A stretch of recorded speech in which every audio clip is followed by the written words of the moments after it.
Good morning, ladies and gentlemen. A very warm welcome to each one of you to the 52nd Foundation Day of Central Electricity Authority, an organization that has been the guiding force behind India's power sector for over 5 decades. We have with today our chief guest. Sure.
I request everyone to please be seated.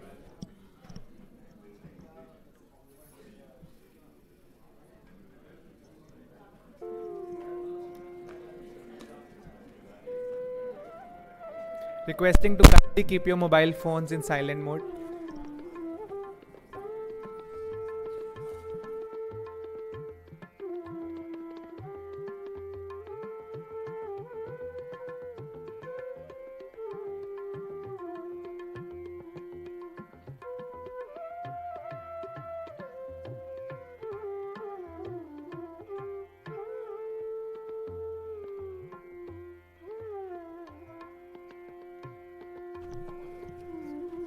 Good morning, ladies and gentlemen. A very warm welcome to each one of you on 52nd Foundation Day of Central Electricity Authority, an organization that has been the guiding force behind India's power sector for over 5 decades. Today, we have with us our chief guest, Honorable Secretary Power, Shri Pankaj Agarwal. Sir, we are deeply honored by your gracious presence on this significant occasion, as CA celebrates 51 years of commitment, innovation, and excellence in the service of the nation on its 52nd Foundation Day celebrations. Today, we stand on this golden show of 51 years and promise more. Through grids and wires, through plans and schemes, through tireless minds that dare to dream, balancing demand, sustaining supply, with vision, courage to caution and vision to try. Towards net zero, towards skies clean and bright, CA leads the nation from darkness to light.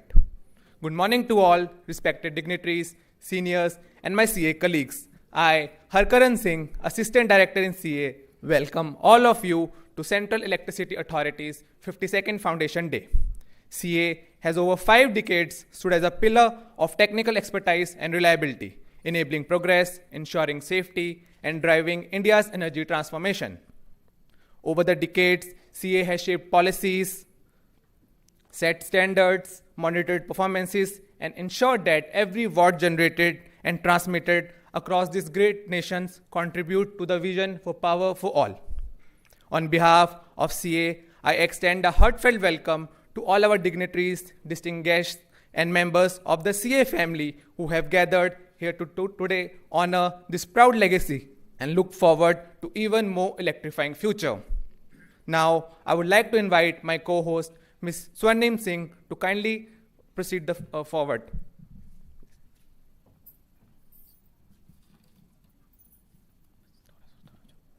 हार्दिक धन्यवाद हरकरण। सुप्रभात देवियों और सज्जनों। वो दिन था जब रखी थी नींव एक सपने की, आज वो नींव बन चुकी है पहचान अपने की। हर कर्मचारी, हर साथी की मेहनत का सार, यही तो है हमारी सफलता का आधार। आओ मिलकर ये उत्सव मनाएं, नई ऊर्जा से अपने सपने सजाएं। मैं स्वर्णिम सिंह, सहायक निदेशक, केंद्रीय विद्युत प्राधिकरण की ओर से आप सभी का इस गौरवमयी 52वें स्थापना दिवस पर हार्दिक स्वागत करती हूँ।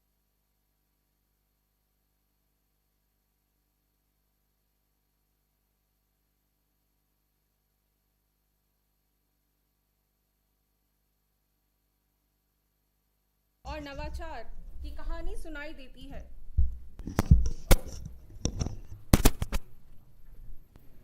आज जब हम इस 51 वर्षों की गौरवमयी यात्रा को नमन करते हैं, यह केवल अतीत का उत्सव नहीं बल्कि भविष्य के प्रति एक नया संकल्प भी है। एक संकल्प भारत की ऊर्जा सुरक्षित, स्वावलंबी और सशक्त बनाने का। इसी भावना के साथ मैं एक बार फिर सभी माननीय अतिथियों, वरिष्ठ अधिकारियों और केंद्रीय विद्युत प्राधिकरण के सभी सदस्यों का हृदय से स्वागत करती हूँ। आज के कार्यक्रम के मुख्य अतिथि श्री पंकज अग्रवाल जी का स्वागत करते हुए हमें अत्यंत गौरव का अनुभव हो रहा है। आप 1992 बैच के भारतीय प्रशासनिक सेवा IAS अधिकारी हैं। वर्तमान में आप विद्युत मंत्रालय में सचिव के पद पर कार्यरत हैं। आपका मार्गदर्शन और नेतृत्व हम सभी के लिए प्रेरणा स्रोत है, जो देश के विद्युत क्षेत्र को सशक्त और सतत ऊर्जा के लिए अग्रसर कर रहा है। अब मैं आज के कार्यक्रम के मुख्य अतिथि श्री पंकज अग्रवाल, सेक्रेटरी पावर, तथा श्री घनश्याम प्रसाद, चेयरपर्सन CEA से विनम्र अनुरोध करती हूँ कि कृपया मंच पर अपना आसन ग्रहण करें। A loud round of applause, please.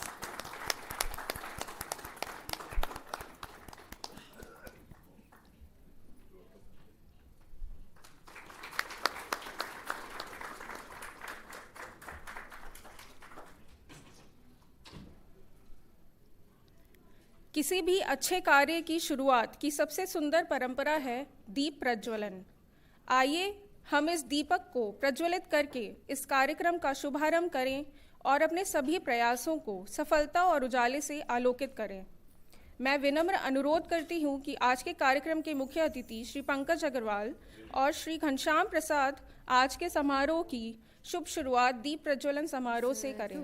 इसके साथ मैं अनुरोध करती हूं Shri Ajay Telgaonkar, member APTEL and former member CEA, doctor Ravi Grover, member atomic energy commission, Shri Shiv Abhilash Bhardwaj, former chairman atomic energy regulatory board, and Shri Nagulapalli Srikanth, additional secretary MoP, भी इस दीप प्रज्वलन समारोह में हमारे साथ शामिल हों।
सतो मा सद्गमय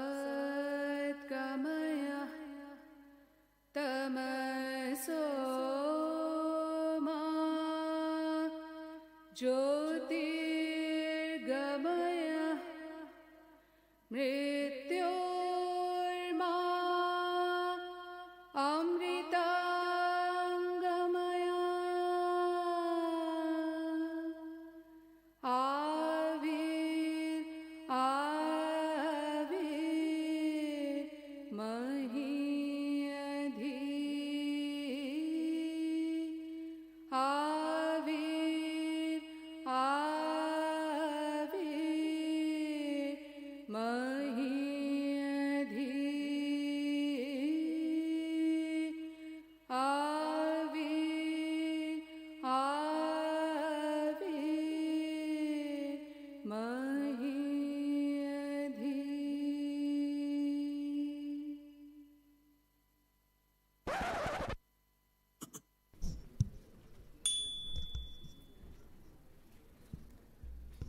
May I now request everyone to kindly rise for CA theme song, a tribute to the spirit of dedication, unity, and service that defines this great organization.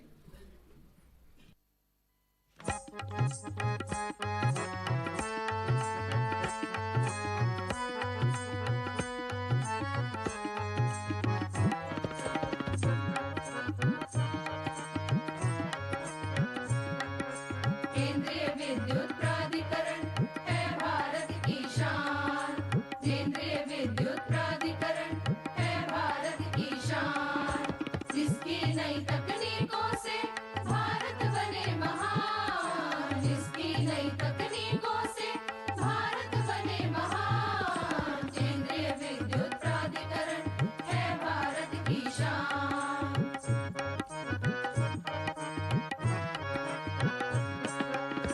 बिजली उत्पादन, पारेषण, वितरण, ग्रिड संचालन, 24 घंटे बिजली देकर जनजीवन का प्रचालन।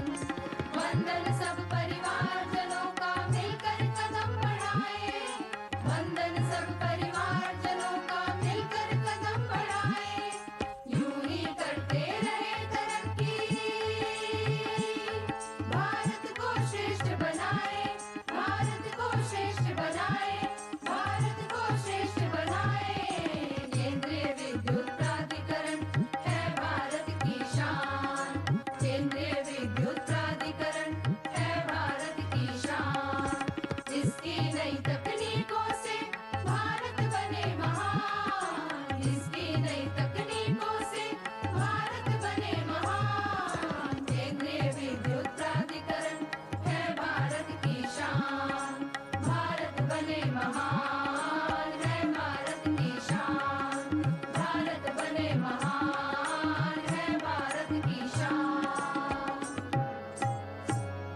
Taking the event forward, now in recognition of his exemplary leadership and contribution in the power sector, I request Shri Ghansham Prasad, Chairperson CA, to kindly felicitate our chief guest, Shri Pankaj Agarwal, Secretary Power. This gesture symbolizes our collective gratitude and admiration for his vision and continued support.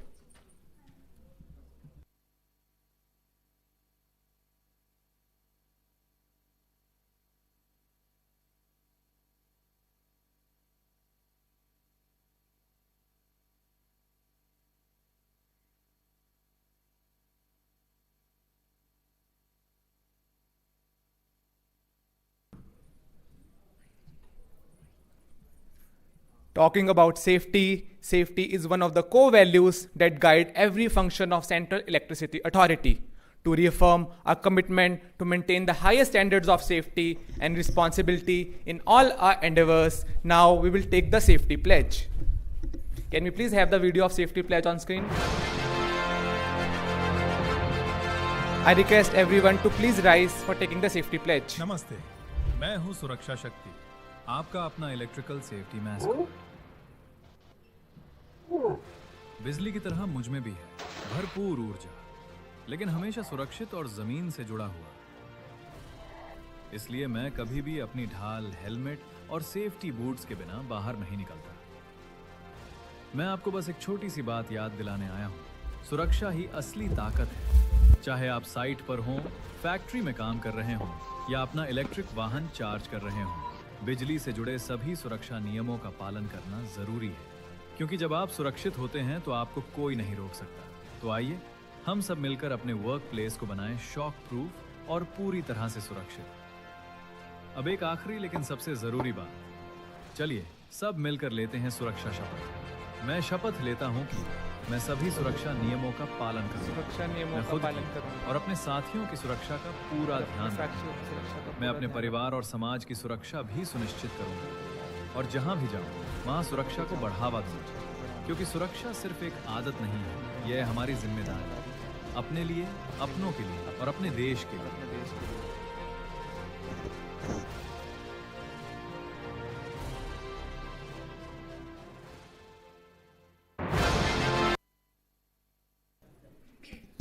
Ladies and gentlemen, it is now time to hear from the guiding light of Central Electricity Authority, a leader whose vision transforms challenges into opportunities. With wisdom, dedication, and unwavering care, he steers our organization, inspiring us to dare. May I now welcome Shri Ghansham Prasad, Chairperson CA, to share his thoughts and insights with us. Welcome, sir.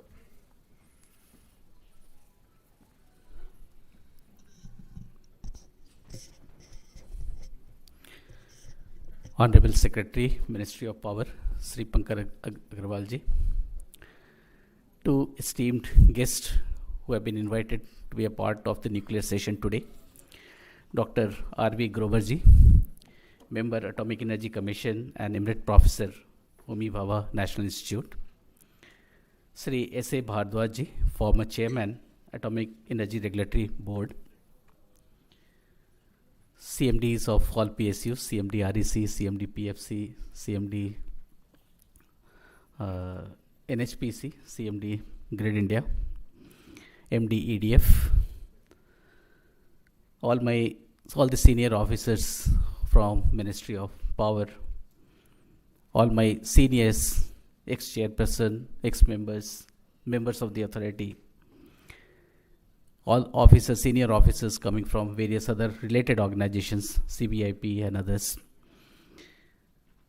all the distinguished guests who have come from NTPC, Tata Power, L&T, Adani Power, and others who will be contributing today in the nuclear panel. All my colleagues from CA who have joined here in person, and since it is being streamed live, so people are watching from remote as well. So all those officers who have joined remotely through the regional offices, I, on behalf of all my colleagues, officers and dedicated staff of Central Electricity Authority, extend a very warm welcome to you all on the occasion of 52nd Foundation Day of CA. It is a proud moment to celebrate over 5 decades of CA's outstanding contribution to India's power sector development and guiding the nation through each stage of India's power journey and India's energy evolutions. As we gather here today, it is important to acknowledge the significance of this day. The foundation day of CA marks not just the birth of an institution, but the birth of a vision to catalyze growth of power sector, foster innovations, and ensure sustainability development of our nation. Over the years, we have worked tirelessly to shape the landscape of our sector of our country and to facilitate progress. The history of CA in India is closely intertwined with the development and evolution of the country's electricity sector. After gaining independence in 1947, India recognized the need of a centralized authority to oversee and regulate electricity sector. Then came the Electricity Supply Act 1948, which laid the foundation of CA as a part-time body under the Central Water and Power Commission. CA was responsible for power sector development at national level and advising the government on the matters related to the development of electricity sector. Following the bifurcation of Ministry of Irrigation and Power in 1974, CWNPC, Central Water and Power Commission, was also bifurcated and Central Electricity Authority was established as full-time body on 15th October 1974. We are celebrating 4 days ahead of 15th just because of the weekdays on no other considerations. In its initial years, CA primarily focused on coordination between the different states and regions, as electricity generation and distribution were managed by a state electricity board at that time. But CA had contributed in development of generation and transmission capacity of the country through its technical expertise and guidance. As India's electricity demand grew, the CA contributed to the expansion of national grid, connecting various regions of the country and facilitating the exchange of electricity between the states. Organizations like NTPC, NHPC, Power Grid definitely were carved out of CA. I think NHPC was in 1975, Power Grid was in 1992, to take up the capacity addition as the increased demand kept on going up and up. Earlier, the 5 regional electricity boards were part of CA for the grid operation, coordination at the regional levels. REBs were monitoring the system parameters and system security and also doing the daily scheduling and operational planning. In 1990s, saw significant economic liberalization and reforms in India, including the power sector. The Electricity Act of 2003 was introduced to replace the outdated Supply Act of 1948, and that gave electricity a big boost and gave a new era of responsibility to CA and having a different type of a mandate. In 2005, another organization, Grid India, also were carved out of the REBs for the real-time grid operations, and RPCA was formed at the 5 regional places.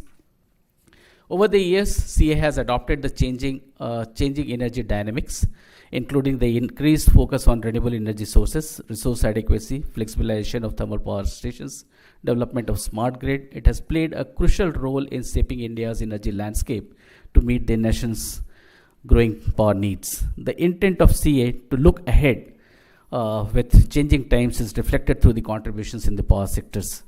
Today, as we celebrate this legacy, we will also have a focused discussion on the expected quantum leap in nuclear power generation, a segment that will play a defining role in India's journey towards energy security and decarbonization. A comprehensive roadmap for achieving 100 gigawatt of nuclear power capacity has been jointly prepared by a committee with a co-chaired by member ENC Ajay Talakonkarji, who is also gracing the occasion today. In response to the growing public demand, this important report will be released today. Our quarterly magazine this year, for this particular quarter, we had made it a specific, and all the articles of this magazine is also focusing on the nuclear energy. Over the past years, CA has undertaken significant initiatives across the power sector. There are many stories to be told about CA. To highlight a few, I'll now take you through a brief presentation on the achievement of CA. So, coming back to some of the things which we did recently, I'll just highlight only some of these. 20th EPS definitely was published, which has now is being now published in almost four volumes. They're concentrating on mega cities separately, and number of mega cities this year we are planning to increase because a number of more mega cities are getting added into the country. After doing the partial and end use method of forecasting, we have also introduced econometric method just to have a cross check between the two so that we don't fall short as far as the economic growth of the country is going on. Since we have to revise this electric power supply in the demand forecasting, the 21st EPS committee has already been constituted, and we are targeting that it should finish its assignment well before March 27, so that at least we are aware about the next 10 years of the requirement in the country. Next, please. Some of the requirements, because we cannot do only at the national level, and we wanted states also to fall in line. So we made a guidelines for medium and long-term forecasting, and which was released in July 23, and has already been shared with all these states, so that states independently can follow these guidelines and they do their load forecasting themselves. And this is now coupled with a tool that we have just made, and we have already had one workshop with all the discoms, and this is known as iForetel, an intelligent data collection and forecasting tool. And that day, sir, it was 200 people who participated from SLDCs and all the state discoms, and it was well taken up by all the players, and hopefully I think they must have started using it, and we'll have another round of on this as well. So now we had been taking some a small consultancy on the demand forecasting for some of the discoms, and latest was done for the Noida Power Company Limited. We are also now doing for the Chandigarh, which have been taken by the private company very recently. Very soon we would also like to enter into the zone of distribution, wherein we can handhold the states discoms for doing the load forecasting as well. One of the biggest exercises that was done is the load forecasting in a net scenario 7, and this year-wise forecast have been done up to 2070, and we had submitted to Niti Aayog, who is framing the roadmap for net zero by 2070. Next, please. In generation planning, so all of us are aware that Electricity Act mandates us to go for National Electricity Plan, which normally is done on every 5 years. This was released in May 23, but since it is due in 27, so we have taken advance action and again formed the committee on the National Electricity Plan formation. And we are trying to expedite it so that we get it completed by December 26, so that again this is also available well ahead of time. Because last year we defaulted, and it was supposed to be released somewhere in March 2022, but got released in May 23, which was around 13 months later, which is not a good thing, and that is how we have taken advance action, and we'll try to complete this. Next. Resource adequate plan. Of course, the moment we had taken up this challenge in CA that we will be handholding all the discoms in the country, and it was a big challenge with a small workforce in CA, but we have demonstrated, and all the discoms have really geared up now, and we have already completed 2 rounds. People were not expecting that we will be even able to complete a single set of studies for all the discoms, but we did 2 rounds, completed all discoms up to 34, 35, and now the exercise for 35, 36 is also ongoing. And we have completed 6 states as of now, and targeting to complete by November 2025. Next. In this in this process, we have also developed this Stellar software, which is indigenously developed, because the software which is professionally available is very costly, and all the discoms wanted a very easy solutions, and a solution which is visible to ourselves, and which is India made and India centric. And that is how this exercise was taken up, and I'm happy to inform every one of you that we have completed this successfully, added a number of more features. Vijay Meghani is there, who is leading the team. And very soon, they will start doing it. So we already had 5 regional workshops here as well, and all the SLDCs and the DISCOMs, they participated in this. Next. Some innovative solutions also we've tried to bring out through the reports in CA, particularly in the generation planning, the techno-economic analysis of RERTC. And one of the recent bid also,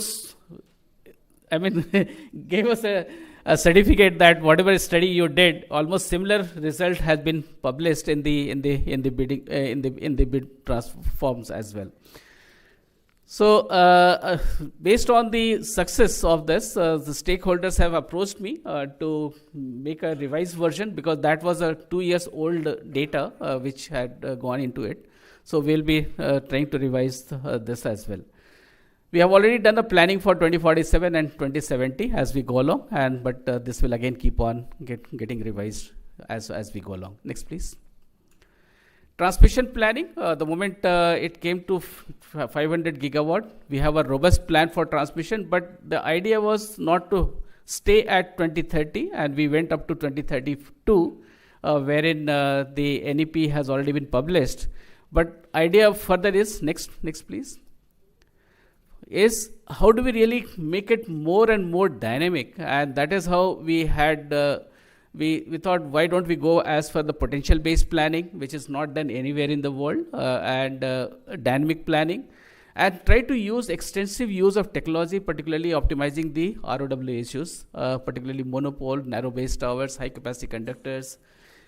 Towards going green, we are also targeting on green GIS, micro substations, which we are going to try in Gujarat. So all these new innovations, there are so many, but at least to name a few, I have just listed here. But a number of new technologies we'll be trying in future, so that at least we are trying to optimize each and every aspects of it. Next. Intrastate transmission definitely was lacking, and last year when we realized this, we thought, why not we enter into this zone as well, and we have started handholding all these states to prepare 10 years intrastate transmission plans. And so far we have completed 11 states, and that have been released, and remaining state plans we are targeting by December 2025. First round definitely will take some time, but the moment we go for the next journey, and probably the things will become much faster. Next. The 2 outcomes of the intrastate plan have been, one is now people have started concentrating RE development in the intrastate segment, number 1. Number 2, since the plan is ready for 10 years, so they are also going for tariff-based competitive bidding, which has also kicked in. Distribution segment definitely was not a very good forte of CA, but of late, because of the urgent need in entering into some of the policy segment of distribution, we thought, why not we have a similar type of a plan as we do it for generation and transmission. We made 2 sets of distribution perspective plan. Earlier one was up to 2030, though it was not released in public, but it did help in formulating the previous distribution schemes of Ministry of Power.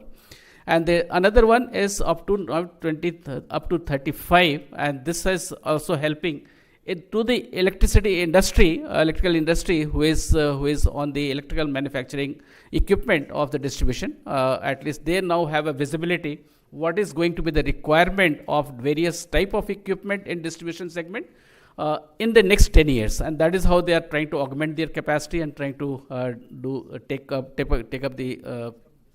the augmentation in that time frame. So our thinking is probably very soon we will have to have a distribution perspective plan also, or national electricity plan for distribution as a regular exercise, and I think that should also be published for the country's benefit.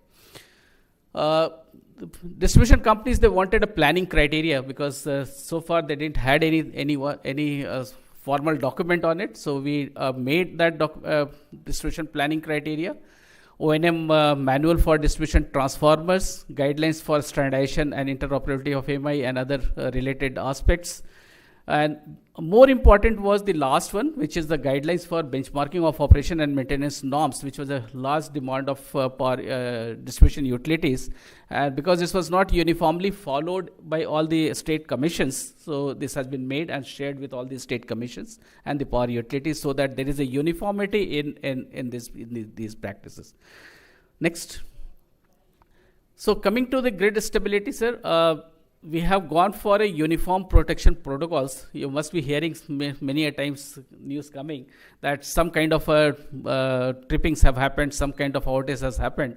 So we thought, why not to go for a uniform protection protocol and SOP for third-party protection for the system audit. And these two we have been trying for last 2 years, and now it has been published and people have started following it. And this is really going to help us in mitigating the protection issues and mitigating or reducing the number of outages that we think in that. SOP for islanding scheme and implementation of automatic under frequency load shedding schemes. These two also have been standardized and have been issued, which will also help the grid stability. Next, please. In the communication segment, definitely we found that there are certain gaps, and these gaps have been filled through the two SOPs which we have brought in terms of the voice over internet protocol, and the other one towards the outage planning of them. Those two have been specifically helping in augmenting the communication systems in the country, which is very much required. And I think now very soon we need not restrict ourselves only to the SLDC, that means generation 2 SLDC, but we have to go up to the consumer level, so that we have to integrate both sides, and communication has to be totally integrated, starting from the generating, that means source, to the consumer base. Other exercise that we had taken, and of course CA did earn slightly a bad name because we were slightly harsh on these aspects of FTC and ISTS connectivity, and we were trying to enforce our regulations in terms of LVRT, HVRT, power quality norms, reactive power compensation, harmonic, etc., etc. But even though we were harsh, let me assure you that in last 1.5 years now, people have geared up and they are now complying with the CA standards, which is helping in safe operation of the grid. Next, please. So again, coming to the other focus areas, of course, RE push is definitely there, but EV had been another area of focus. So we made charging infrastructure guidelines and technical standards for this. Safety provisions for electric vehicles, this has also been released. Then in the compliance of emission norms, biomass co-firing, fly ash utilization, and most important, the recent report which we have sent to Ministry of Power is on CCUS, a committee which was chaired by Chairman CA. The report, and hopefully we will see a light of day on the CCUS mission as well. Sir, thank you, sir. Of course, the other area what we are also trying to work on, of course, these are the two reports which we have already released. That's how I have put it here. But we are also working on other states as well, wherein trying to see which states can be taken up for greening at the earliest, so that we expedite. If 2070 definitely is a target for the nation, but we can target earlier greening of some of the states in an earlier time frame as well. Next, please. Emission standards, we already have a dedicated division now on clean energy and energy transition, and this division is helping us in making all kind of interventions, particularly in all the international forums, giving feedbacks to Ministry of Power, and trying to see where we are in terms of decarbonization, and some of the reports are also being published by this particular division. Next, please. Storage for this particular solution, definitely flexible operation of coal-based thermal power units is the regulation is already in place, and we are trying to enforce. Co-locating of energy storage with solar plants, we had issued an advisory, and probably we need to make it more and more firm and trying to mandate some kind of thing. So we are working on the other side of mandating as well, and the moment it is ready, we'll definitely try to push it. The two main other guidelines, particularly the guidelines of the tariff-based competitive for selecting RE, this is for the power market, the interventions of RE resources. This we need to really quickly push if we need more and more renewables to jump into the segment. And construction regulations for the battery energy storage systems, which is also under the draft stage as of now, and we'll try to complete this assignment as quickly as possible. Next, please. So this another exercise, we took it, and for the last 3 years, ever since I joined, I thought why not to revive this particular segment, which was almost dying. And for the previous last, if I can say 10 to 15 years, we had not added even a single hydro pump storage. And because of the need of energy transition and because of the need and changing scenario in the country, we took it as a challenge. And sir, when I joined, it was 94 gigawatt as potential. That potential has now grown to 242. And every time when I speak in a different podium, this number gets revised to a higher segment as well. Out of this, 12 gigawatt is under construction now, and this year we will be commissioning 2.8. Next year is around 2.6, and slowly we will jumping into the double digit. And from 28-29, I think 13 gigawatt and 14 gigawatt of that order will start kicking into the Indian grid. Roughly 74 gigawatt is under SNI stage. But what is more important is how do we really make it more and more transparent in terms of evaluation of the DPR. And Jalvi Store portal was launched by Honorable Minister, and which is helping us in making all kinds of transparency and trying to maintain a good visibility to all the hydropower developers that where it is lying, and all the appraising agencies' status is known onto this Jalvi Store portal. Next, please.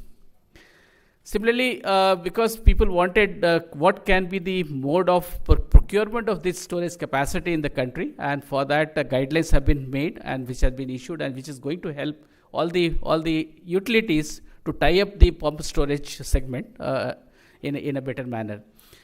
As a part of further ease of doing business, closed loop off-stream projects have been exempted from the concurrence. However, now the developers, whoever developer wants to get it, still want to get it appraised by the central electricity, they are coming and reapproaching us, and we are facilitating them as well. Jal Vidyut Amrit portal is another portal which is helping in monitoring the construction. So one was for the preparation of DPR, and the other is once the project takes off under construction, during the construction period, it needs to be monitored as well. Next, please. So in the transmission, for the next phase is what we need to do. So of course, some of the standard specifications have been done, which was again a demand of the industry, that why don't you standardize these elements so that at least we don't enter into a specific requirement of each and every transmission utility, and we waste a huge amount of time in designing and redesigning the specific transformers. So this has been standardized, and this has helped the industry in expediting the production of the electrical equipment, in particular the transformers and reactors, and both of them are very, very critical items as of now in the power system. Operation and maintenance guidelines. This was required because now what is happening is in the same stations, some other players is also going to come in and hooking it up. So there has to be some kind of a coordination between the old existing owners and the new owners who is going to get into the same substations. So this has also been made public after discussion with them, and after that, not even a single request has come to CA that you solve this particular issue. Standard operating procedure for shifting of the transmission line. Again, this earlier, every time there was a shifting requirement, people used to approach CA or Ministry of Power for getting it done. After the SOP has been done, so most of the things are getting resolved then and there itself. Committee on the ROW issues and the philosophy for the placement of phaser management units in the Indian grid. These two reports have also been released, which will be helping in monitoring the grid elements as well. Next, please. Standardization of tower design. I think this is your idea, and you gave me, the moment you told me, I have started working on this as well. And I think this is going to further help in reducing the timelines by all the transmission service providers in completing the transmission lines. Comprehensive report on challenges in rolling out of 1150 kilowatt kV of HVAC. I think Mr. Prasad is here. NRLK Prasad, he has cleared this particular report. And this report now brings out, and there is a now clarity what exactly we need to do if we need to roll it out. And the report also tells us what should the 8 or 9 numbers of HVAC that we have identified, in what time frame it can come. HVAC transmission line of Leh and Kathal, we have already submitted this, and we will be taking up very, very quickly. Future of HVDC, some of them are here and some more are being planned, and that visibility will be bringing out as we go along. Next, please. So these are the 2 basic reports that was done when we found that there is something fishy going on in the power market, and this report was discussed, deliberated, and based on these 2 observations of CA and the report that was submitted, CRC also took cognizance of it, and they have also modified their regulations. So this is another element which CA has added in the power market space. And of course, besides these 2 major reports, we are also publishing now the every monthly power market report, which is coming out from CA. Next, please. Safety again is a major concern, and besides the crisis and disaster management plan, cyber security regulations is also going in the pipeline. There are other related aspects of the safety. I'll not go into the detail, but this is very, very important, and we have been trying to take up in all aspects, whether it is generation, transmission, or distribution, and leading up to the consumers. We need to be very, very careful, and whatever needs to be done, I think we should take it up. Next, please. We have signed MOUs with some of the good institutions: IIT Roorkee, IIT Delhi, DTU, and TERI. This was some of the recent ones we have signed. And major focus area definitely is to know about what is the recent developments happening there, and also in the space of particularly in the space of energy transition and other aspects that is happening. We are also trying to be in touch with IISc Bangalore, so that at least we enter into that space of cyber security, further discussion on cyber security and the grid farming inverters, particularly, which is going to be the next use cases. Next, please. Make in India is another, sir. Earlier we had a very small list. Now that list has grown to around 213 items. But probably I think the numbers will be much higher than this 213. We need to further quickly identify in all the areas and have a roadmap so that how quickly we are able to transit to 100% Make in India in the power sector. And that should be the aim of the country, and wherein we need to work very hard, particularly in this particular area. Next, please. Standardization cell was also required because, as I mentioned, in some of the areas still we need to make the things standard. And that is how a specific standardization cell has been created in CA, and the task which has been assigned to this particular cell is to take it forward and how quickly we are able to help the industries. Next, please. So, CA's omnipresence, particularly in all aspects of the power sector related, has just been depicted here. Thank you. I think this is what we wanted to present as a part of this. So all these measures underline CA's unwavering commitment to building a cleaner, greener, and sustainable futures of India.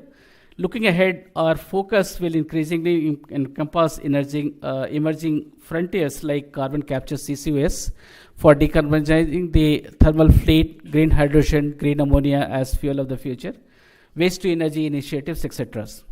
CA will continue to serve as technical anchor for these transitions by fostering innovations, ensuring safety, and guiding national policies with data-backed up insights. CA is a bridge between power, renewable, coal, petroleum, gas, railways, environment. So all these ministries, definitely we are at a fulcrum, and we are coordinating with all these ministries, and will continue to do so in the interest of the power sector. CA needs to be a facilitator and focus on timely resolution and implementation. And these are the 3 keywords which all my CA officers are into it, and they have become a facilitator, not as authoritarian, and the timely resolutions and implementations becomes really the key. So before concluding, I would also like to congratulate our 5 awardees today who are being honored. for their exceptional performance and dedications, and each one of them represents the spirit of excellence that defines CA. But to me, every member of CA family is a winner, and I am sure with your collaborative efforts and continued commitment, CA will continue to rise and remain the apex technical organizations of India's power sector. Let's strive together for building a resilient, sustainable, and self-reliant energy future for our great nation and for the future generation. Thank you once again to all of you for gracing the occasion. Jai Hind.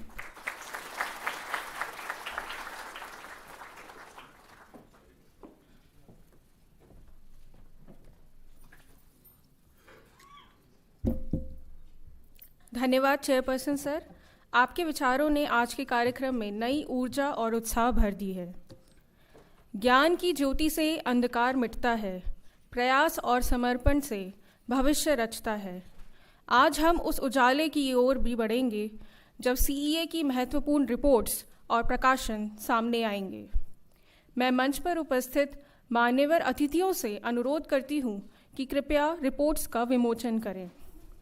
आज की पहली प्रस्तुति है विद्युत वाहिनी, CEA की हिंदी त्रैमासिक पत्रिका का विशेष अंक, जिसका विषय है विद्युत क्षेत्र में परमाणु ऊर्जा का योगदान। विद्युत वाहिनी हमारी सीईए की इन हाउस पत्रिका है, जिसमें विद्युत उत्पादन, संचरण, वितरण और नई प्रौद्योगिकियों की जानकारी दी जाती है। यह विशेष अंक सरकार के विकसित भारत 2047 दृष्टिकोण के अनुरूप तैयार किया गया है, जिसका लक्ष्य 2047 तक 100 गीगावाट परमाणु क्षमता हासिल करना है।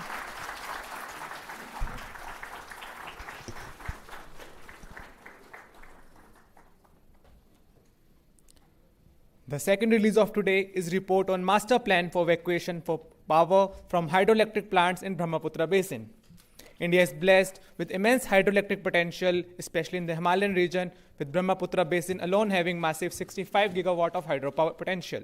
For evacuation of this potential, a transmission system master plan has been formulated, which includes addition of 31,000 circuit kilometers of transmission line, 68 GVAs of transformation capacity, and 42 gigawatts of HVDC systems.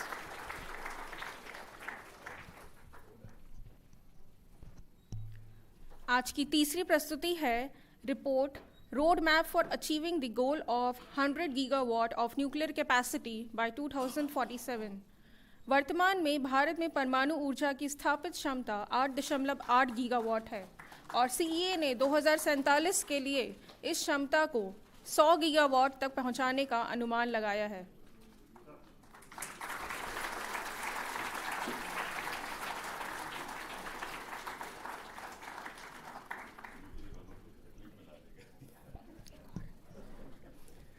These reports are the testimony of culture of initiatives, innovation, and hard work in CA. We are proud to unveil other milestone in our journey as CA today announces launch of its new portal, Electrical Accident Data Monitoring System for EADMS.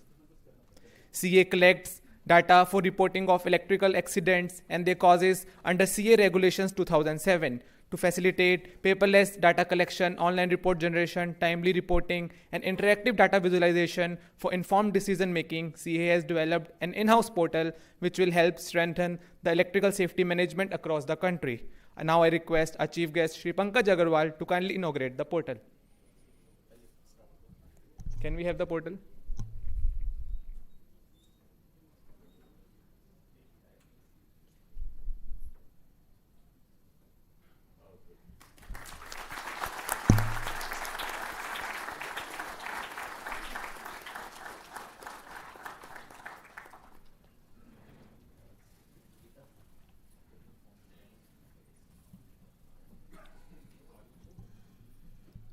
Ladies and gentlemen, today is a day of pride and celebration, a moment to honor those whose dedication knows no hesitation.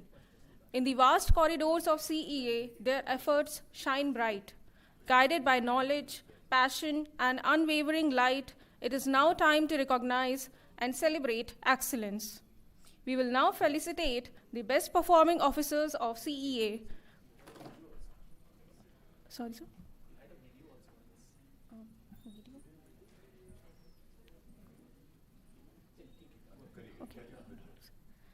We will continue with this. We will now felicitate the best performing officers of CEA for their outstanding contributions and achievements.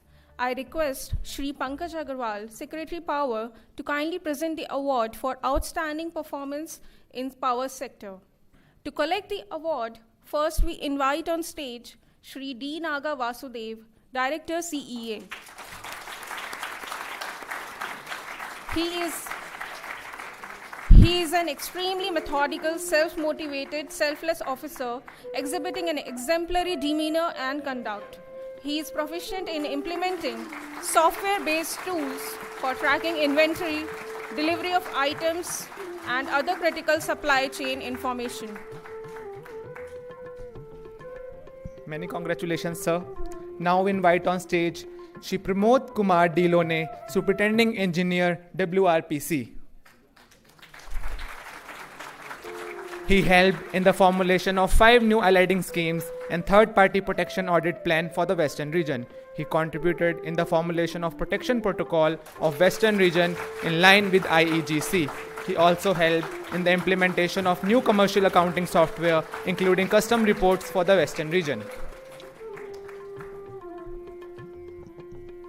Next, we invite on stage Shri Ganeshwar Rao Jara, Director CEA. Sir, please collect your award. He contributed in detailed studies for National Electricity Plan for transmission. He helped in assessment of subsea cable route from Paradip to Port Blair.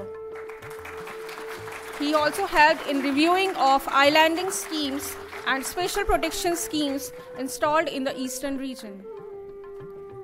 Many congratulations, sir. Now invite on stage Ms. Priyam Srivastav, Deputy Director CEA.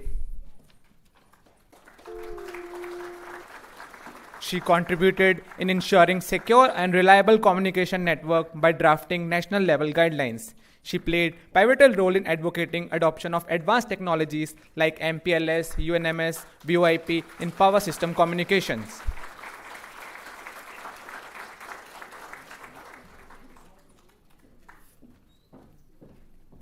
I would like to congratulate all the awardees for setting new benchmarks of dedication and performance. So she has not arrived. She has not arrived yet.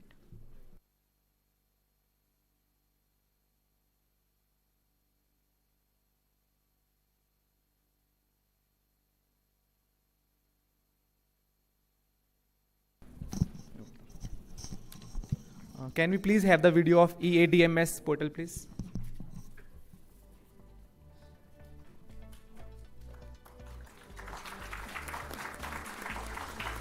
Please give a huge round of applause for this. India's power sector has witnessed remarkable growth, extending reliable electricity supply to every corner of the nation. With this rapid expansion comes the shared responsibility of ensuring the highest standards of safety for people, animals, and property. To promote a data-driven approach to safety enhancement, the Central Electricity Authority (CEA) has standardized two formats, Format 19 and Format 20, under the CEA, Furnishing of Statistics, Returns and Information, Regulations, 2007. Data is collected from all states, union territories, and central government establishments including railways, mines, oil and petroleum, civil aviation, atomic energy, and central power sector utilities. Using this data, CEA proactively issues safety advisories, conducts awareness programs in collaboration with stakeholders, and publishes safety handbooks aimed at reducing electrical accidents across the country. Taking another step toward modernization and efficiency, CEA has developed in-house online electrical accident data monitoring system, a pioneering initiative that enables paperless data collection, timely reporting, and dynamic data visualization to support informed decision-making. Developed entirely in-house, the portal exemplifies CEA's commitment to the Government of India's vision of digital governance. It empowers states and UTs to address safety challenges more effectively, fosters accountability, and contributes to building a safer, more resilient, and future-ready electrical network for the nation. The portal ensures annual submission of data by 30th of June as mandated under the CEA, Furnishing of Statistics, Returns and Information, Regulations, 2007. The launch of this portal reaffirms CEA's unwavering dedication to leveraging digital technology to nurture a strong culture of electrical safety across India's power ecosystem. देशवासियों की सुरक्षा है सर्वोपरि। सुरक्षा है जहां खुशियां है वहां।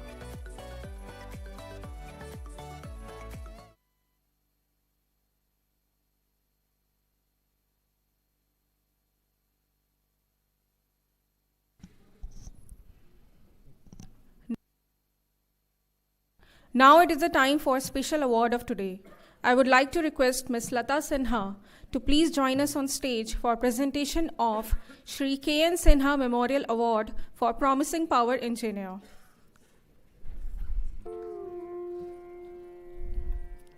I request Shri Pankaj Agarwal, Secretary Power, to kindly present the award. To collect the Shri K.N. Sinha Memorial Award,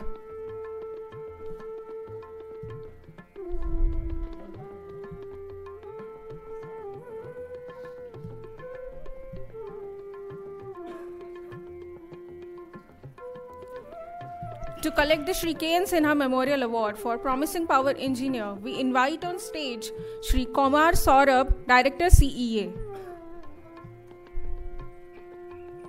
A round of applause, please.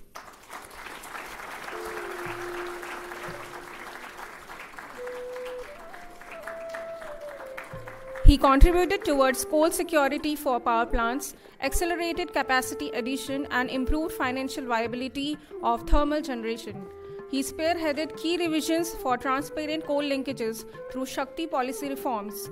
He also drove initiatives on biomass co-firing, wastewater reuse, and waste to energy.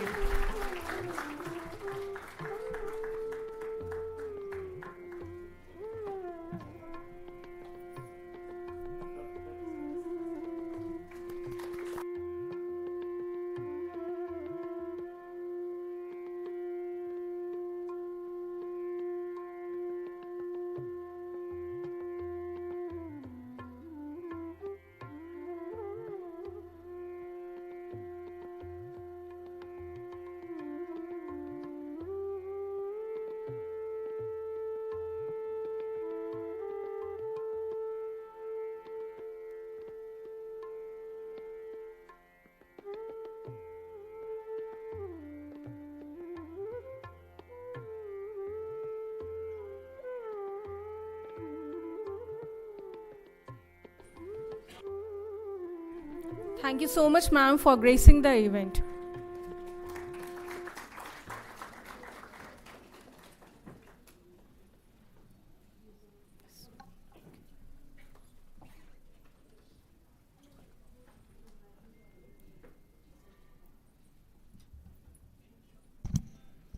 I would like to congratulate all the awardees for setting new benchmarks of dedication and performance. Ladies and gentlemen, it is proud and special moment for us all to hear from our esteemed chief guest whose vision stands tall. May we listen with attention, reflect and embrace the guiding thoughts that illuminate this space. It is with great honor and respect we invite our chief guest, Shri Pankaj Agarwal, Secretary Power, to kindly address the gathering. Most welcome, sir.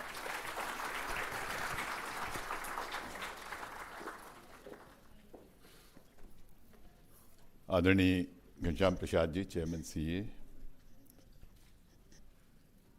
यहाँ उपस्थित CA के सभी farmer senior functionaries, मेरे साथी जितेंद्र, परमिंदर जी, Bhupendra, VK Singh साहब, हाल ही में नियुक्त हुए मेंबर एप्टल अजय तालेगांवकर जी, प्रवीण राजपूत साहब, और गुरदीप जी भी आ गए, राइट। गुरदीप जी केम लेट, सो इसलिए उनका नाम आखिरी में लेना चाहूँगा। तो आदरणीय गुरदीप सिंह जी मेरे जो अनन्य सहयोगी भी हैं और एक अच्छे मित्र भी हैं, सीए परिवार के यहाँ सभी साथियों, ये 52nd फाउंडेशन डे के अवसर पर मैं सबसे पहले संपूर्ण सीए परिवार को बहुत बहुत बधाइयाँ देता हूँ।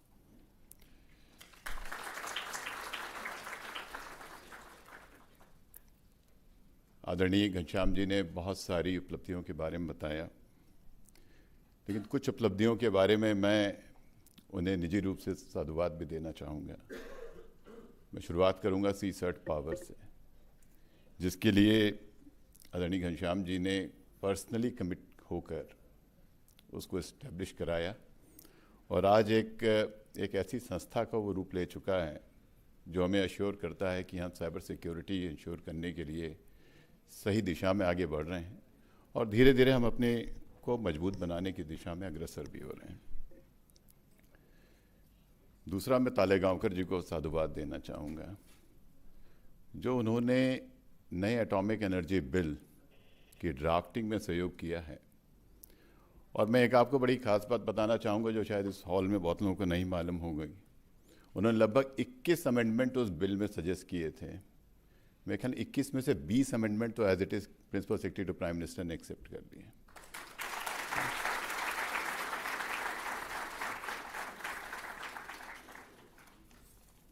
तीसरा जो बड़ा इंपॉर्टेंट अचीवमेंट है जो पूरी सीए टीम का है, क्योंकि एमी मेरे यहाँ ज़्यादातर प्रेजेंट करती थी तो मैं एमी का नाम जरूर लेना चाहूँगा, that is on the resource adequacy. A phenomenal job has been done on the front of resource adequacy. आपने न केवल जनरेशन रिक्वायरमेंट को देखा, लेकिन घनश्याम जी के नेतृत्व में ये भी आपने इंश्योर किया कि इंट्रा स्टेट और इंटर स्टेट ट्रांसमिशन के लिए हमें क्या करना होगा ताकि एक डिमांड को हम एक जिसको कहना चाहिए अश्योर्ड मैनर में मीट कर सकें। बहुत सारे और भी आपके अचीवमेंट्स हैं, लेकिन कुछ अचीवमेंट जो मुझे तत्काल ध्यान में आए उनका मैं यहाँ पे उल्लेख कर रहा हूँ। हाल ही में प्रधानमंत्री जी ने इसी हफ्ते सभी सेक्रेटरीज को बुलाया था और उनके निवास पे खुलकर चर्चा भी की। प्रधानमंत्री जी ने एक बात बड़ी स्पष्ट कही, 2014 में क्या था, 2024 में क्या हुआ, 2025 में क्या हुआ। अब इस रिटॉरिक में न हम रहें न सरकार में किसी को रहने की आवश्यकता है। आज हम 2025 में जब विकसित भारत की परिकल्पना को लेकर आगे बढ़ रहे हैं, तब हम ये देखें हम कहाँ हैं, हमारे कंपटीटर देश कहाँ हैं, जहाँ हम पहुँचना चाहते हैं वो मंजिल क्या है और उस मंजिल के और हमारे बीच में कितनी दूरी है और उस दूरी को कैसे हम आने वाले वर्षों में पार कर सकते हैं।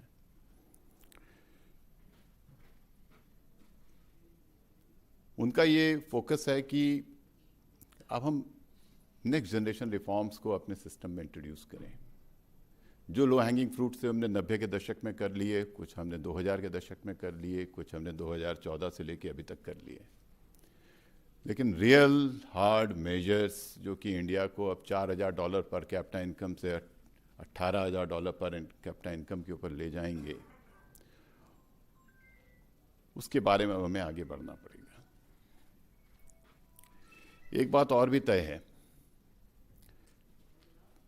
जो पिछला दशक था या उसके पहले का दशक था या कह लिया जाए कि पिछले 3 दशक थे, इन 3 डिकेड्स में जो दूसरे देशों ने उन्नति की उसमें ट्रेड या जिसको कहना चाहिए कि ओपन बॉर्डर्स फॉर ट्रेड ने एक बहुत बड़ा सहयोग दिया।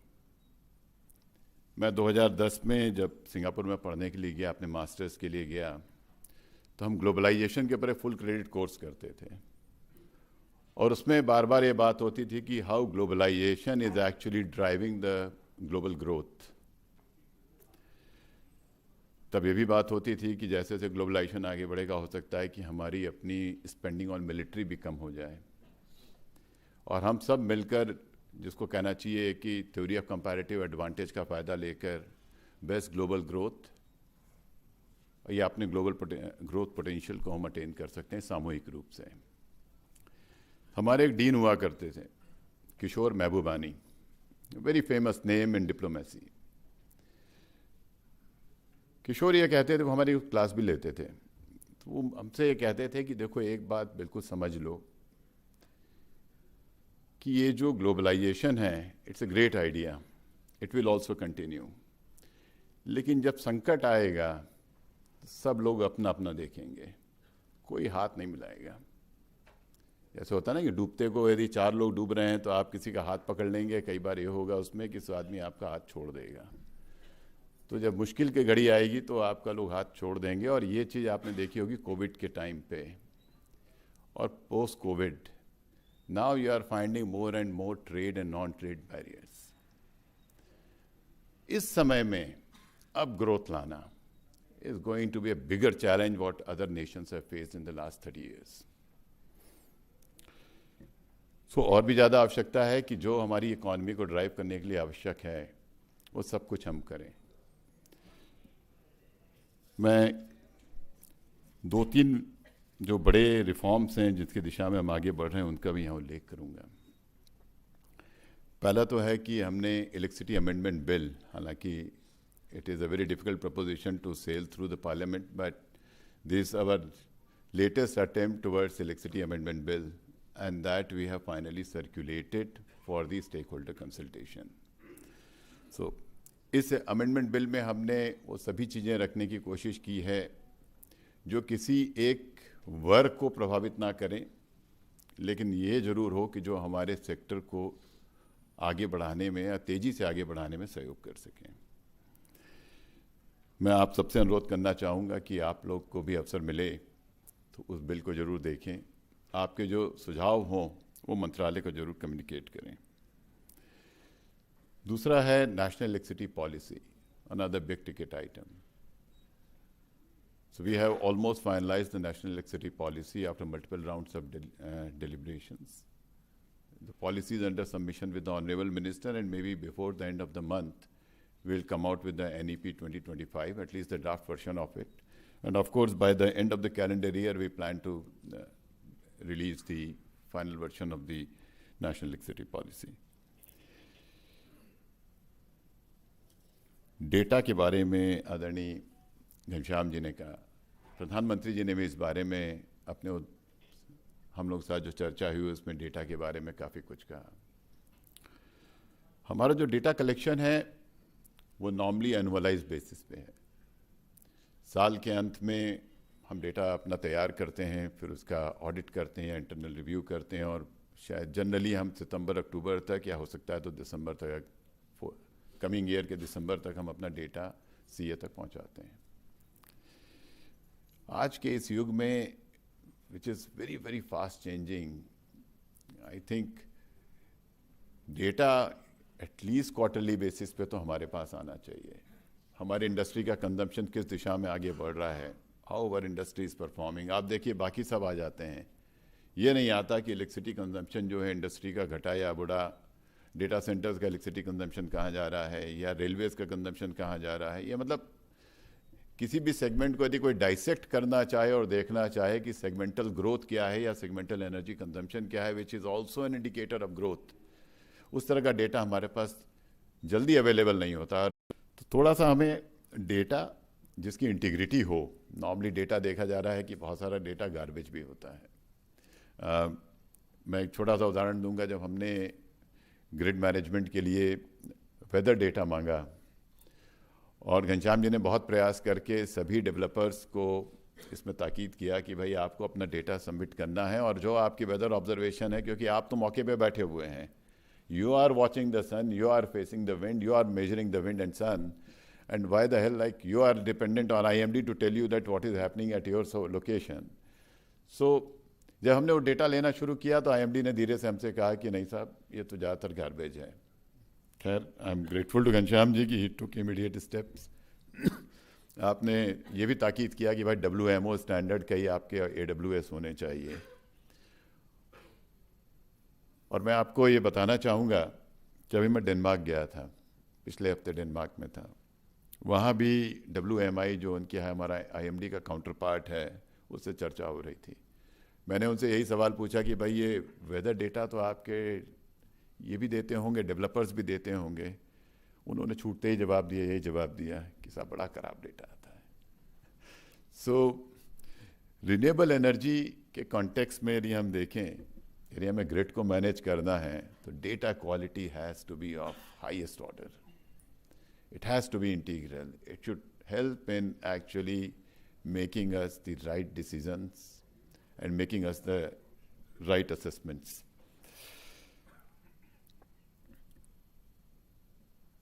हमने एक विषय इसमें मैं आपके सामने डेटा के कॉन्टेक्स्ट में ये रखना चाहूँगा कि हमने नेशनल इलेक्ट्रिसिटी पॉलिसी में अब ये भी लिखा है कि 2030 तक हम कन्वेंशनल और रिन्यूएबल दोनों के बीच में, डीएसएम के बीच में पैरिटी लेके आ जाएंगे.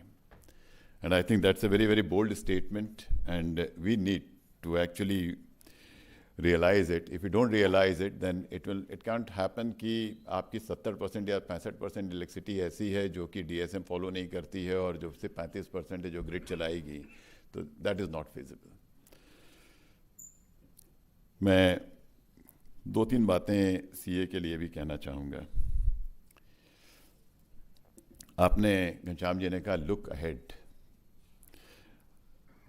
And I must compliment CA for actually looking ahead. But I would also like to request that all of us need to maintain excellence in what we do. दूसरा मैं कहना चाहूँगा कि we need to build capacities both within and amongst our stakeholders. ये कहना पर्याप्त नहीं है कि जी मैंने रिसोर्स एडिक्वेसी स्टडी सीए ने करके दे दी. ये इम्पॉर्टेंट, हमारी सफलता उसमें है कि जब झारखंड कहे कि नहीं साहब सीए के अधिकारियों ने हमको सिखाया था और हमने अपना रिसोर्स एडिक्वेसी प्लान खुद बनाया है, वो मेरे हिसाब से असली हमारा अचीवमेंट होगा.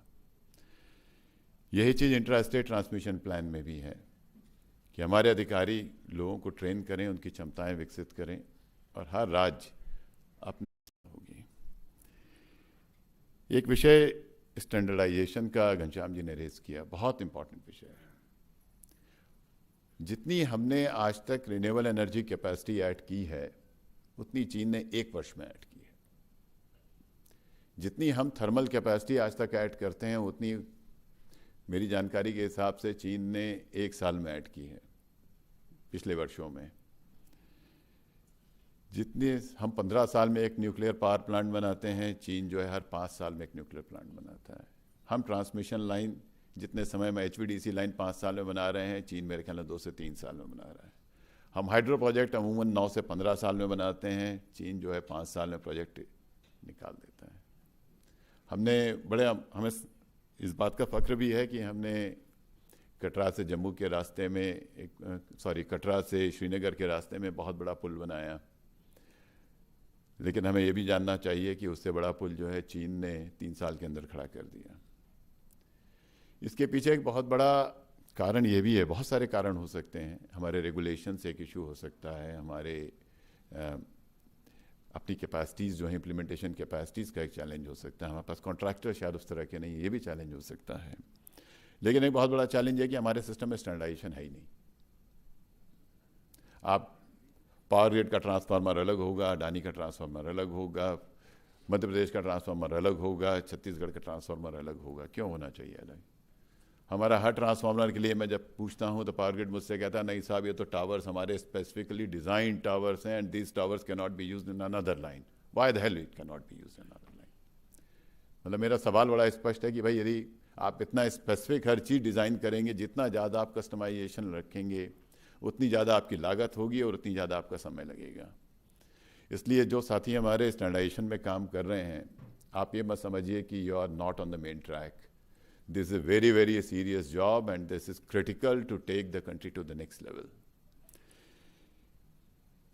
एक आखिरी विषय जो हम सबको परेशान कर रहा है वो है हमारे लिए मैचिंग स्किल सेट ना उपलब्ध होना. आज ट्रांसमिशन में हम देखें कि हमारी प्रगति इतनी रुकी हुई क्यों है. एक कारण तो हमारा ये है कि ROW कॉम्पनसेशन का बहुत बड़ा विषय जो हमें रोक लेता है. लेकिन एक ये भी विषय है कि यहाँ पास उतने गैंग्स ही अवेलेबल नहीं हैं.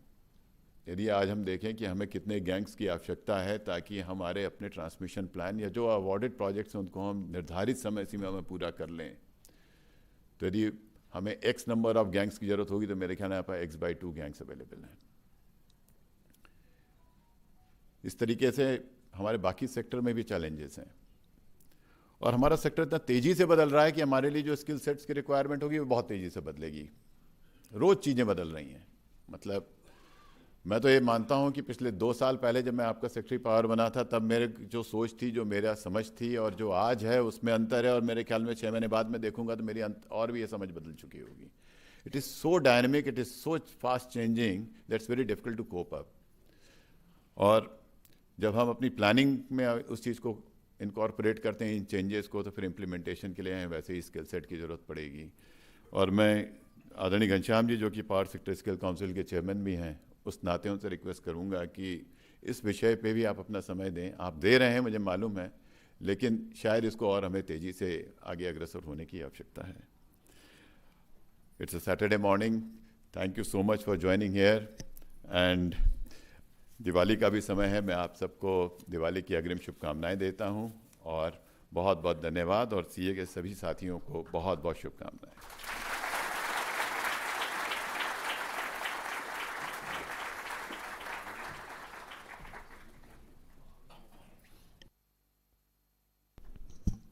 Thank you so much, Secretary Sir, for your thoughtful and inspiring words.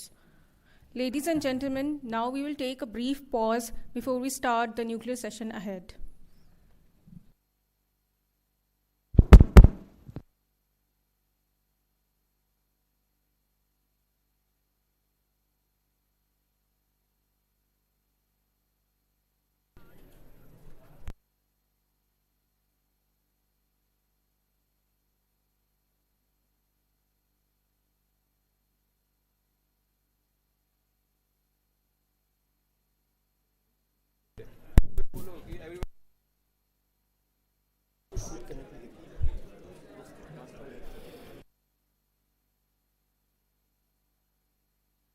We will resume the program in 10 minutes.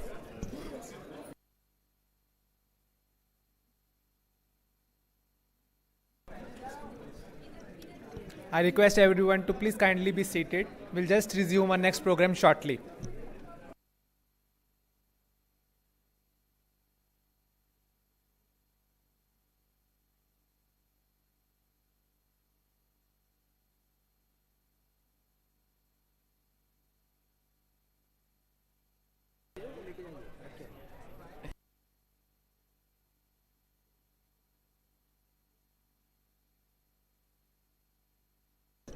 I request CA officers to be seated, please.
May I request all CA officers and our distinguished guests to kindly take their seats as we prepare to proceed for our nuclear session.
I request everyone to kindly assemble and take your seats. We are shortly going to start our session.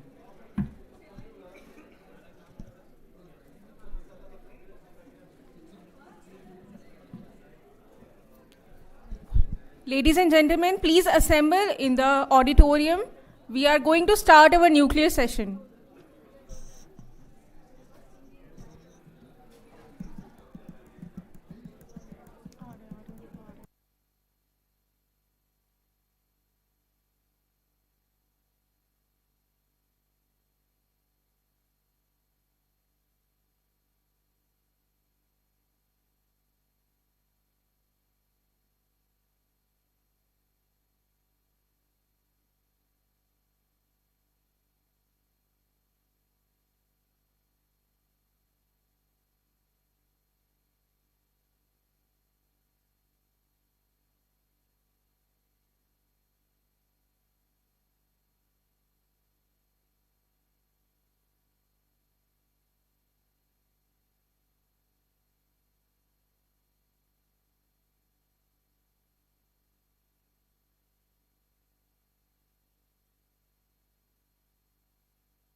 Everyone kindly assemble. We are going to start shortly.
I request everyone to kindly assemble in the auditorium. We are going to start the nuclear session ahead shortly.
I request everyone to kindly be seated.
Ladies and gentlemen, we are about to start the session. Please kindly be seated.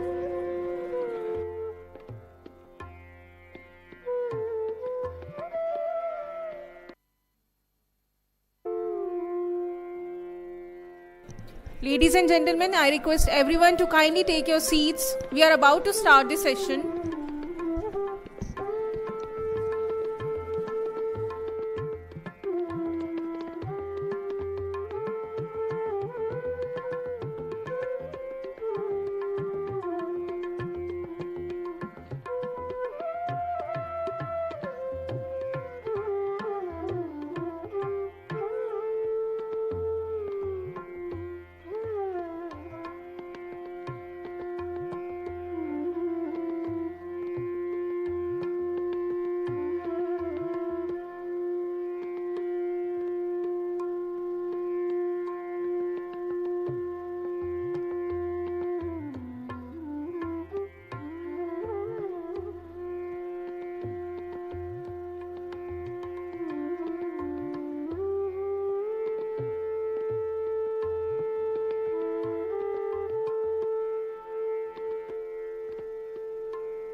Ladies and gentlemen, kindly take your seats. We are going to start the session.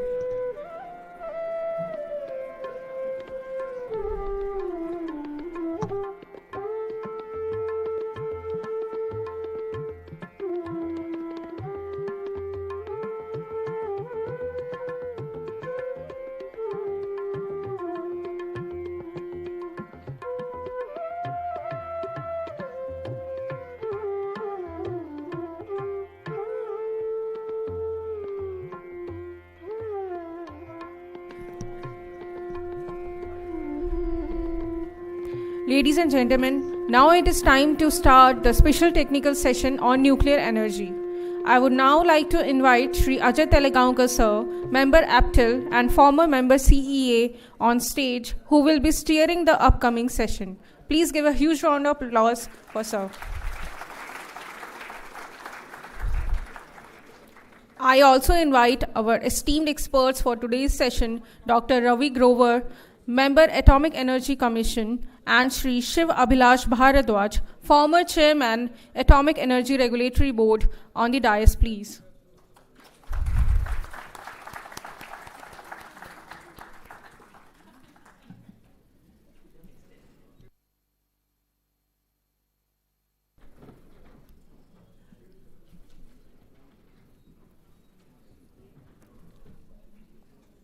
I would now request Shri Ajay Telegaonkar sir to kindly start the session.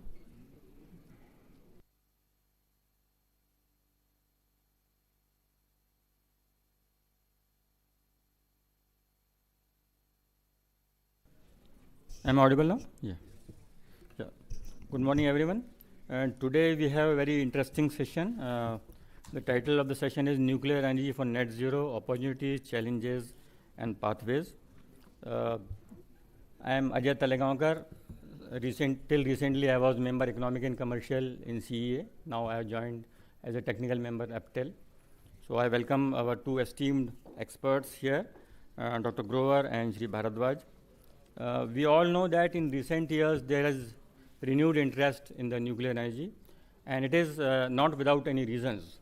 Though renewables will continue to play an important role in energy transition, but there is a realization that renewable alone or renewable with the storage alone cannot meet the growing demand, and we have to find some other clean sources of energy, and it is where that nuclear perfectly fits in. Nuclear is one of the cleanest sources of energy in terms of land usage, in terms of life cycle emissions, and in that context it will be a perfect match with renewables and storage to take us to the net zero transition. So in India also and also globally there is a renewed interest. Recently in the budget announcement, Honorable Finance Minister had announced about that nuclear energy mission, and also amendment to the Nuclear Energy Acts to facilitate wider participation in the nuclear sector. So in that context, this is very important session, and we have seen that in the previous session a report was released. This report, I was fortunate and privileged to co-chair that committee which has prepared this report on 100 gigawatt for by 2047.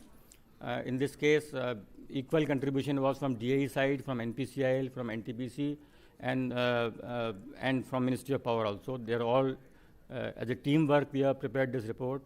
I'm sure that this report will be very helpful. In this, I'll just give you a brief background of this report, not take much time, then we'll straight away come to the session. In this report, we have tried to identify that whatever challenges are there, and then how these challenges can be addressed. So briefly, our taking into account the various technologies available and constraints that we can face, we have said that today we are 8.8 gigawatt, and by 2032 will be about 22 gigawatt. By 2037 we should be 40 gigawatt. By 2042 67, and by 2047 100 gigawatt. So this is kind of roadmap that we have prepared, considering the various challenges that we have, and we have tried to address how we can allow greater participation by amendment of the acts and the Nuclear Energy Act as well as CLND Act. We have also tried to address how we can reduce the project timelines. We have also tried to address the challenge of improving public perceptions and then controlling capital cost and controlling the tariff, from how this financing can be and how and when this financing can be arranged, managing the supply of nuclear fuel, scaling up of heavy water, how spent fuel can be handled and decommissioning, creation of a separate design and support agency for private sector, nuclear workforce for tomorrow, and strengthening the supply chain, and including insurance also. All these challenges, 10 or 11 challenges, we have identified and tried to address them in our report. So I'm sure that this report will be very useful. Now, coming to today's session, we have two esteemed experts, Dr. Grover and Sri Bharadwaj. Dr. Grover will be speaking on, just a minute, let me take out his exact title of his presentation. Yeah, he will be speaking on an integrated energy system with nuclear, renewables, and beyond. Those who are familiar with the nuclear field, for them, Dr. Grover's name is not is very familiar, but still, for the sake of everyone, I will read his brief account of his career. Dr. Ravi Grover is a member of Atomic Energy Commission, chairman of the Board of Research in Nuclear Sciences, and a fellow of Indian National Academy of Engineering, and also a fellow of World Academy of Arts and Science. His previous positions include Director of the Knowledge Management Group, BARC, Director of the Strategic Planning Group, DAE, Principal Advisor, DIE, Vice Chancellor, Homi Bhabha National Institute, and Homi Bhabha Chair Professor. He is specialized in nuclear reactor thermal hydraulics and worked on the design of the research reactor Dhruva and the compact power reactor. In recent years, he has been working on energy studies with special reference to nuclear energy and the governance framework for nuclear energy in India.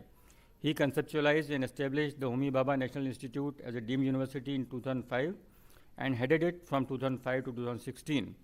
He participated in negotiations with other countries and international agencies, leading to the resumption of international nuclear trade. He was the chair of the India's delegation to the ITER Council from its beginning in 2006 until March 2025.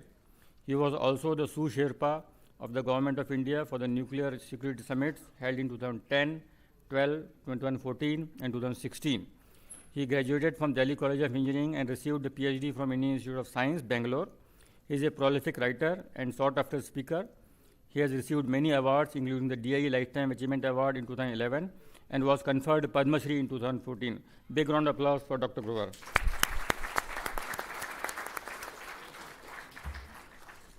Our second speaker is Sri S.A. Bharadwaj. He will speak on potential of nuclear fuel cycles and advancing reactor technologies. Incidentally, I think Dr. Grover and Mr. Bharadwaj are close friends, and they are from the same batch in DCE, Delhi College of Engineering. So that is another coincidence which is here. So I will just read his brief bio of Sri Bharadwaj. Sri Shiv Abhilash Bharadwaj, former chairman Atomic Energy Regulatory Board, is a mechanical engineering from Delhi University and MTech from Indian Institute of Technology, IIT Delhi. He joined Power Project Engineering Division in Department of Atomic Energy in 1970 and successfully completing nuclear energy engineering training at BARC Training School. He retired in 2013 as Director Technical and member of Board of Nuclear Power Corporation of India Limited. He was also the chairman, Nuclear Fuel Complex Board for a few years. He has been mainly associated with design and engineering nuclear fuel and pressurized heavy water reactor and nuclear safety in nuclear power plants. He was Homi Bhabha Chair Professor with Department of Atomic Energy before taking over as Chairman Atomic Energy Regulatory Board in 2015. A good round of applause for Dr. Sri Bharadwaj. Now I will come straight away to our session, and first of all I will request Dr. Grover to initiate his talk for 20 minutes and about 20 minutes, then we'll have second talk.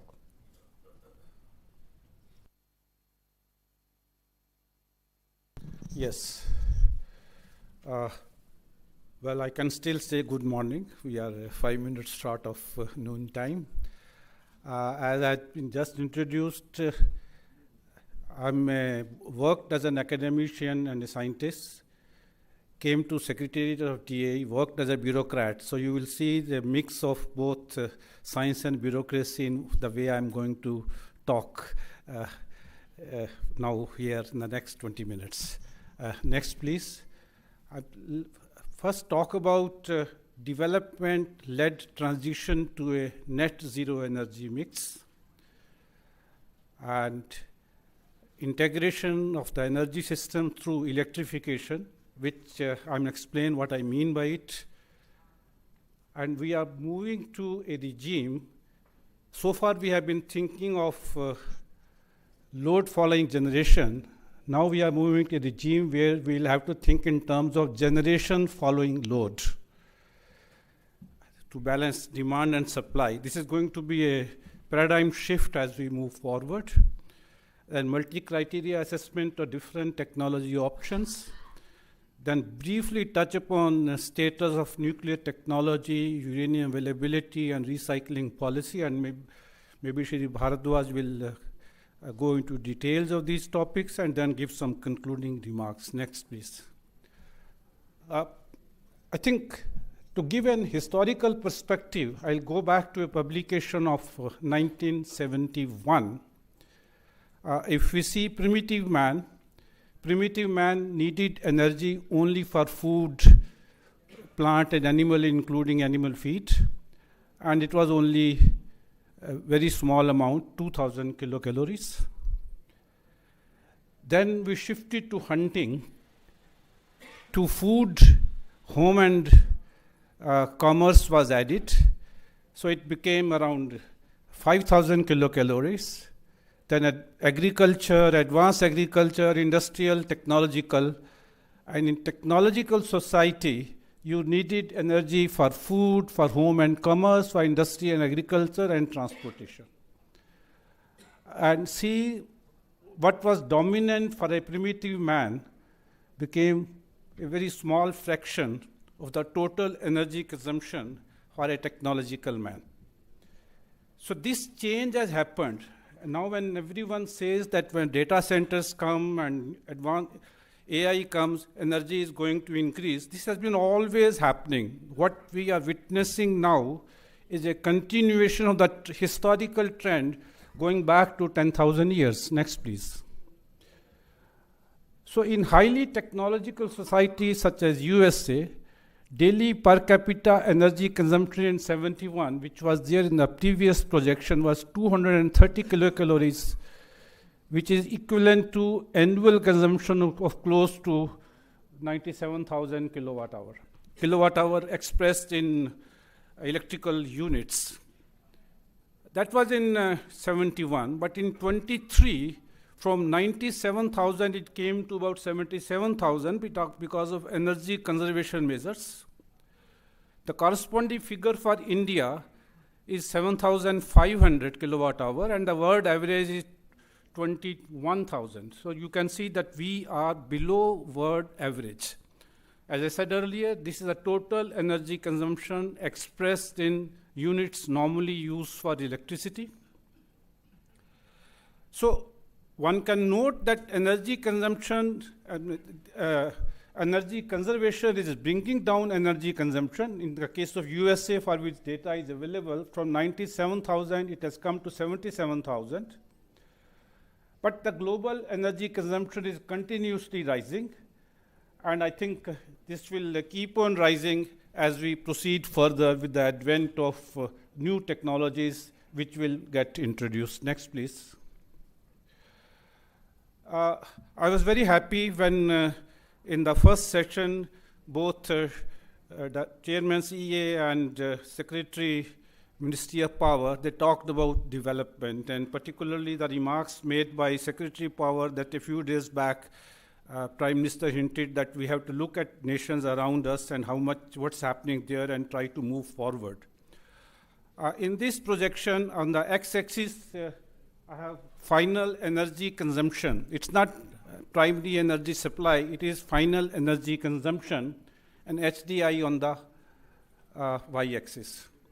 The various dots represent different countries, and one may note that no country has been able to achieve HDI above 0.9 unless the final energy consumption is something like 75 gigajoules per capita per year. There's a one point, is there a pointer? No. Okay.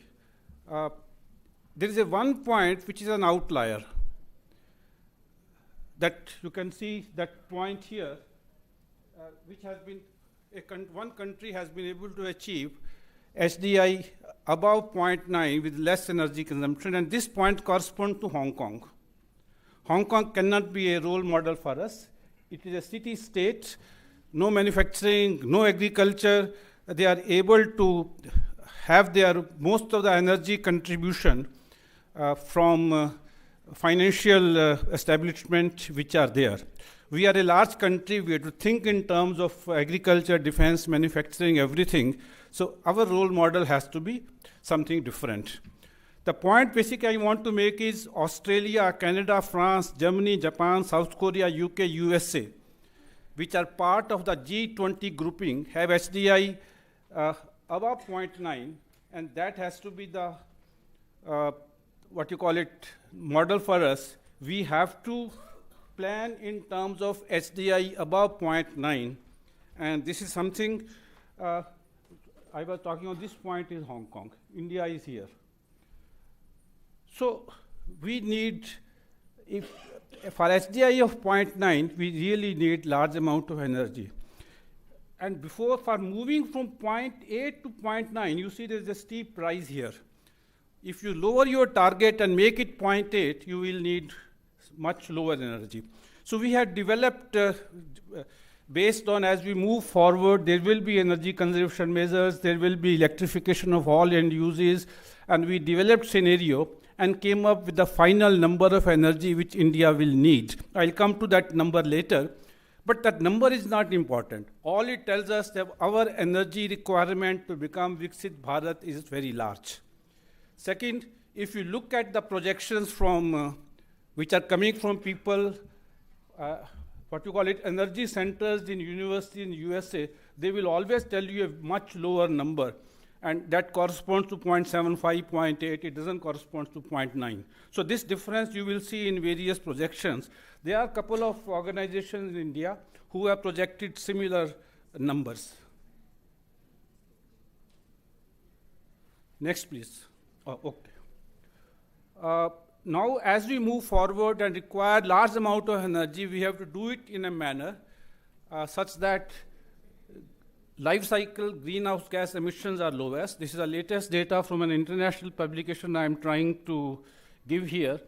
As you can see here easily, that on here in this range, particularly hydro, nuclear, CSP, PV, and wind, they are very low GHG emissions, but coal and other fossil fuels come here where are high emissions. So basically, as we want to move forward, want to transition to a net zero, the sources which are available to us are nuclear, solar, and wind and hydro. We have to concentrate on these sources. And the peculiar situation about these sources is that all of them provide only electricity. This has to be the point which we have to note as we transition to a zero energy mix. Next, please. Second thing which we have to see, what is the land use intensity of electricity? This is again latest data based on global scene here, not only data from India. Nuclear 7.1 hectare per terawatt hour per annum, geothermal 45, wind 130, biomass residual 130, natural gas footprint, when we see only the footprint of the plant, it is 410, but if we take the spacing in between, or piping requirement on all those things, it becomes 1900. Hydroelectric single purpose dam 650, coal 1000, CSP, and so on with various things. So nuclear has low GHG emission. Also land use intensity is very low, and this data is again a published data from a very recent publication. Next, please. So we have to look at, once we see land use intensity, we have to see what's the population density. And this data is very important as we move forward to expand solar and wind, where land use intensity is very high. We are a country with a high density of population, 428. Only 3 countries have population density above us, that is Bangladesh, South Korea, and Netherlands. Countries on this column here, everywhere population density is very low. Many a times we hear examples, particularly of Brazil and Argentina, that they have done so much with the help of biomass and all those things.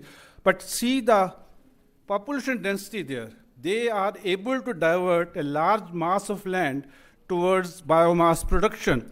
Energy crops. For energy crops, 3 inputs are needed: land, water, and sunshine. We have only sunshine with us. We don't have land, we don't have water. So when we make comparison, we should look at the other countries. We should compare all these parameters, and this becomes a very important parameter as we want to exploit renewable energy sources. Next, please. So what are our energy needs, and what is the generating potential of renewable sources? One estimate was made way back by Professor Sukhatme, who was at that time director of IIT Bombay. He came up with a range of 1800 to about 6,000 terawatt hour per annum. Recently, we made an estimate looking at all these issues, and our estimate is something like 5,400 terawatt hours for renewable sources. But to become Viksit Bharat and have HDI above 0.9, and what our estimate is that we need something like 24,000 terawatt hour. This number you can challenge because many people will make different kind of assumptions regarding energy conservation as we proceed forward. But that is not the point. 24,000, maybe 20,000 in somebody's estimate, 30,000 by estimate by somebody else. But there's a large gap between requirement of 24,000 and this 5,400 which is available. Tomorrow there will be better solar cells. Tomorrow we'll be able to get more from wind. 54 may become 6,000 or 7,000, but we have to cover this large gap. What does this tell us? That potential of renewable sources is not enough. We have to look elsewhere. That means we have to look at nuclear. Nuclear cannot be ramped up very soon. It will take time to ramp up. So fossil fuels will continue to be needed for a long time to come. I was glad when Chairman CEO talked about CCUS. That is something which has to be looked at. We cannot ignore that.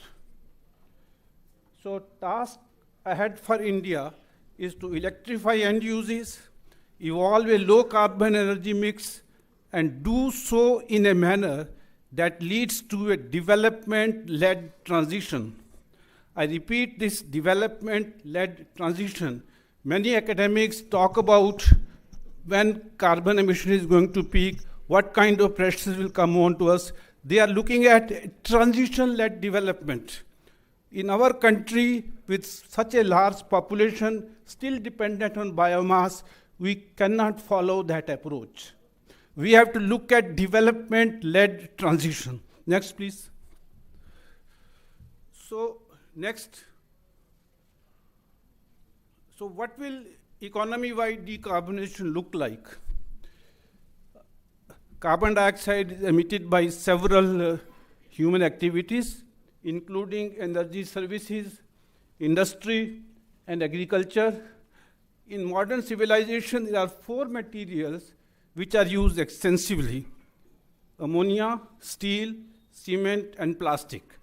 There are several more, but these 4 I am listing because GHG emission from these 4 is really very large. So we have to concentrate on these 4 as we proceed forward as to how do we reduce the GHG emission from these 4 sources. Energy has to be provided by low carbon sources, that is hydro, nuclear, solar, and wind. All these sources produce electricity. So the way forward is electrification of all end uses, and the use of electrified substitutes. What is an electrified substitute which we can use for, say, steel making? Hydrogen and its derivatives. And that is for fuel using industrial, wherever in blast furnace we use carbon, we have to go in for hydrogen. Energy services such as light duty transportation, space conditioning, lighting can be electrified easily. Technology is available, only capital has to be invested. But we are going to have difficulty in aviation, long distance transport, and shipping.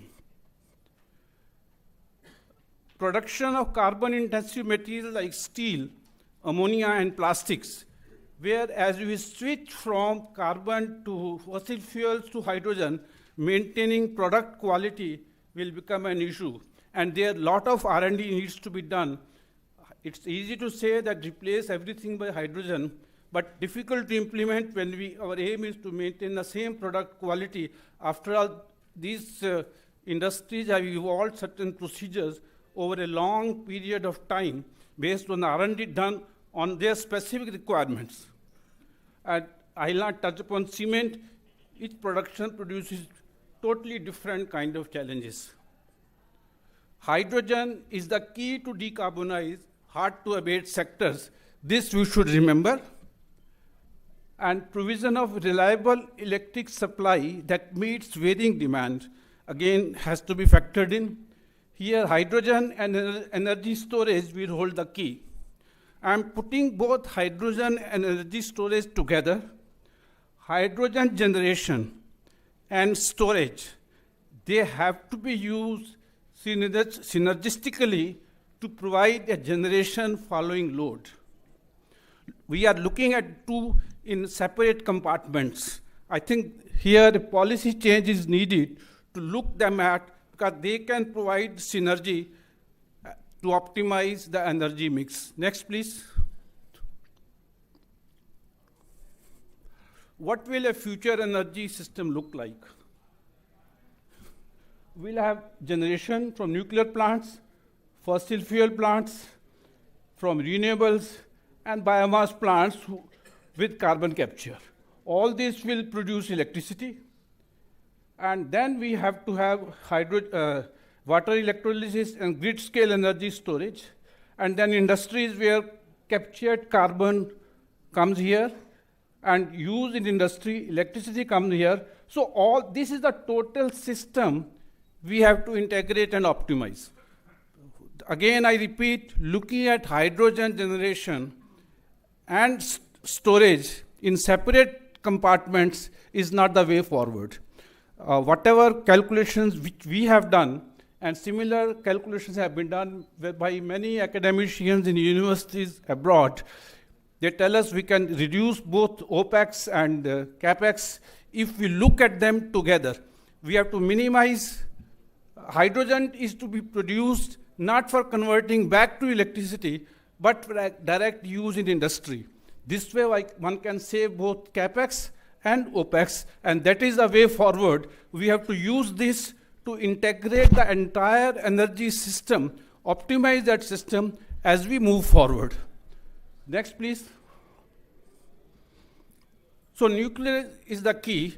The present installed capacity, all of you know, is close to 9,000 megawatt. We have sites at Tarapur, Rawatbhata, Kalpakkam, Nurora, Kakrapar, Kaiga, Kudunkulam.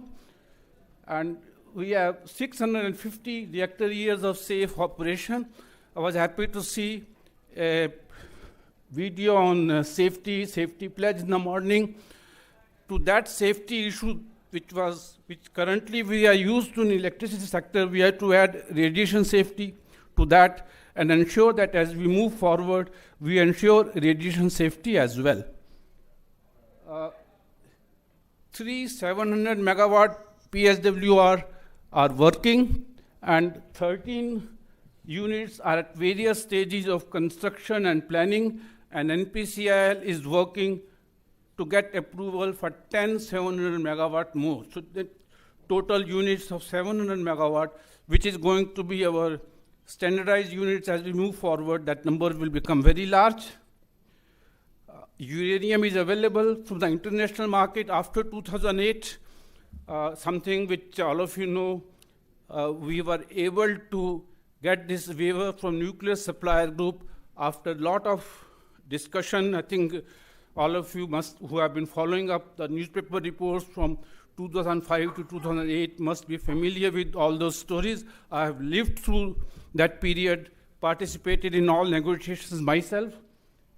It was a difficult job, but now for all reactors which are under IAEA safeguards, we can import uranium. We have developed a closed fuel cycle. The reprocessing plants are working. Reprocessing technology has been developed in the country by BARC, and plants are being operated by Nuclear Reprocessing Board, which is a part of BARC. Fuel loading is going on in PFBR, and KK3, 4, 5, and 6 are under construction. Next, please. Just a comment on SMRs. I thought that this is something which is in the news. I like to point out this particular Gartner cycle, hype cycles, which accounts for the rise and fall of expectations as they co-evolve with technical developments. Whenever a new idea comes, there's a lot of hype, innovation trigger, and expectations go to sky-high values, to peak of expectations. Suddenly, people realize the kind of difficulty which they will encounter. They come down, totally disillusioned. Then somewhere, here or here, depending on technology, the stability comes. All I like to say is, at this point of time, SMRs are here. So the point I am trying to make is, beware of future tense thinking. Beware of technological evangelism, that everything will be solved by this technology. You name whatever problem you have, the proponents of SMR says everything will be taken care of. Remember, a simple high school geometry, surface to volume ratio is higher when the radius is smaller. That means when surface to volume ratio is higher, neutron leakage will be higher. Fuel burn-up will be lower. The amount of waste you will generate in structural materials will become higher. No need to go into detailed technicalities. Just high school geometry tells you all this, but still people are talking of SMRs and SMRs. Everyone outside Department of Atomic Energy is talking about SMRs. Well, this Gartner hypercycle, it has many critics. People criticize this also, that this is not always true, but there are people who go by this. If you Google this term, you will come to know a lot. The proposal by NPCIL to let the private industry own 220 megawatt PSWRs and lease them to NPCIL for operation is a very good proposal. No, it doesn't place any difficulty with the private operators. This is how they can learn the technology and proceed forward. And safety regulation and nuclear culture, these are very, very important.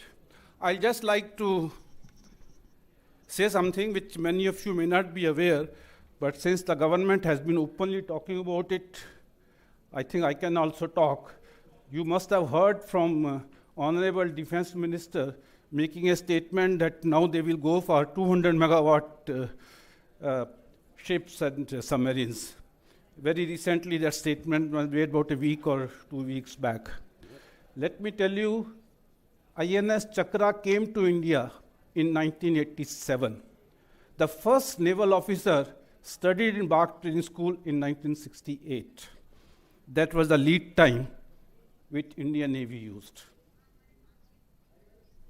Just imagine, when 1987 INS Chakra came, the person who studied in 1968, he had at senior level. that information about nuclear had reached the senior level. This is something from which all newcomers can take lessons. Next, please. Maybe this is my last now. Next. I'll just conclude with this. The energy potential of renewable sources in India is insufficient to meet the demand of a well-developed India. Nurture all technologies likely to contribute to the goal of economy-wide decarbonization. Develop a technology-agnostic policy framework. Again, technology-agnostic policy framework, level playing field for all low-carbon technologies in terms of purchase obligations, low-cost finance, production of hydrogen, and T&D charges. The in-house studies which we did in DAE indicated to us that without nuclear we cannot go forward. The first study I myself was involved in this, doing in detail, was released by Prime Minister Manmohan Singh in 2004. From that onwards, we have been saying it. Recent study was commissioned by the Office of Principal Scientific Advisor in IIM Ahmedabad. I was myself the coordinator of that. That study also said the same thing, and there are many other studies which has been done. The result, government has announced 100 gigawatt by 2047. After 2047, one has to aim at a higher value, maybe 250 gigawatt by 2070.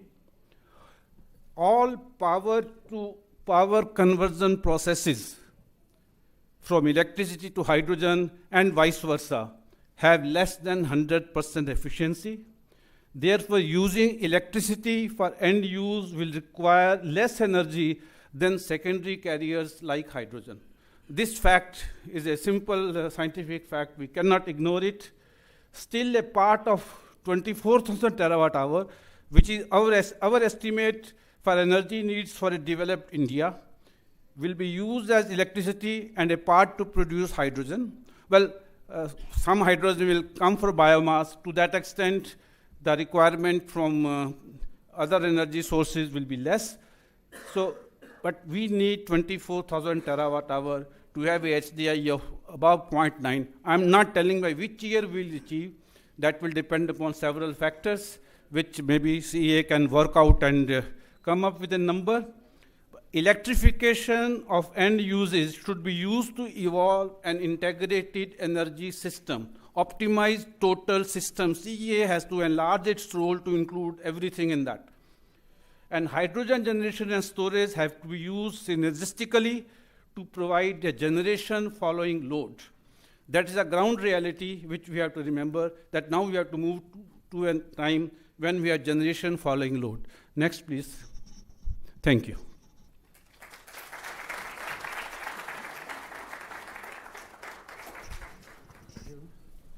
And thank you, Dr. Grover, for clearly bringing out the nuclear imperative, that we need nuclear in our energy transition pathway, and also clearing the hype of SMR.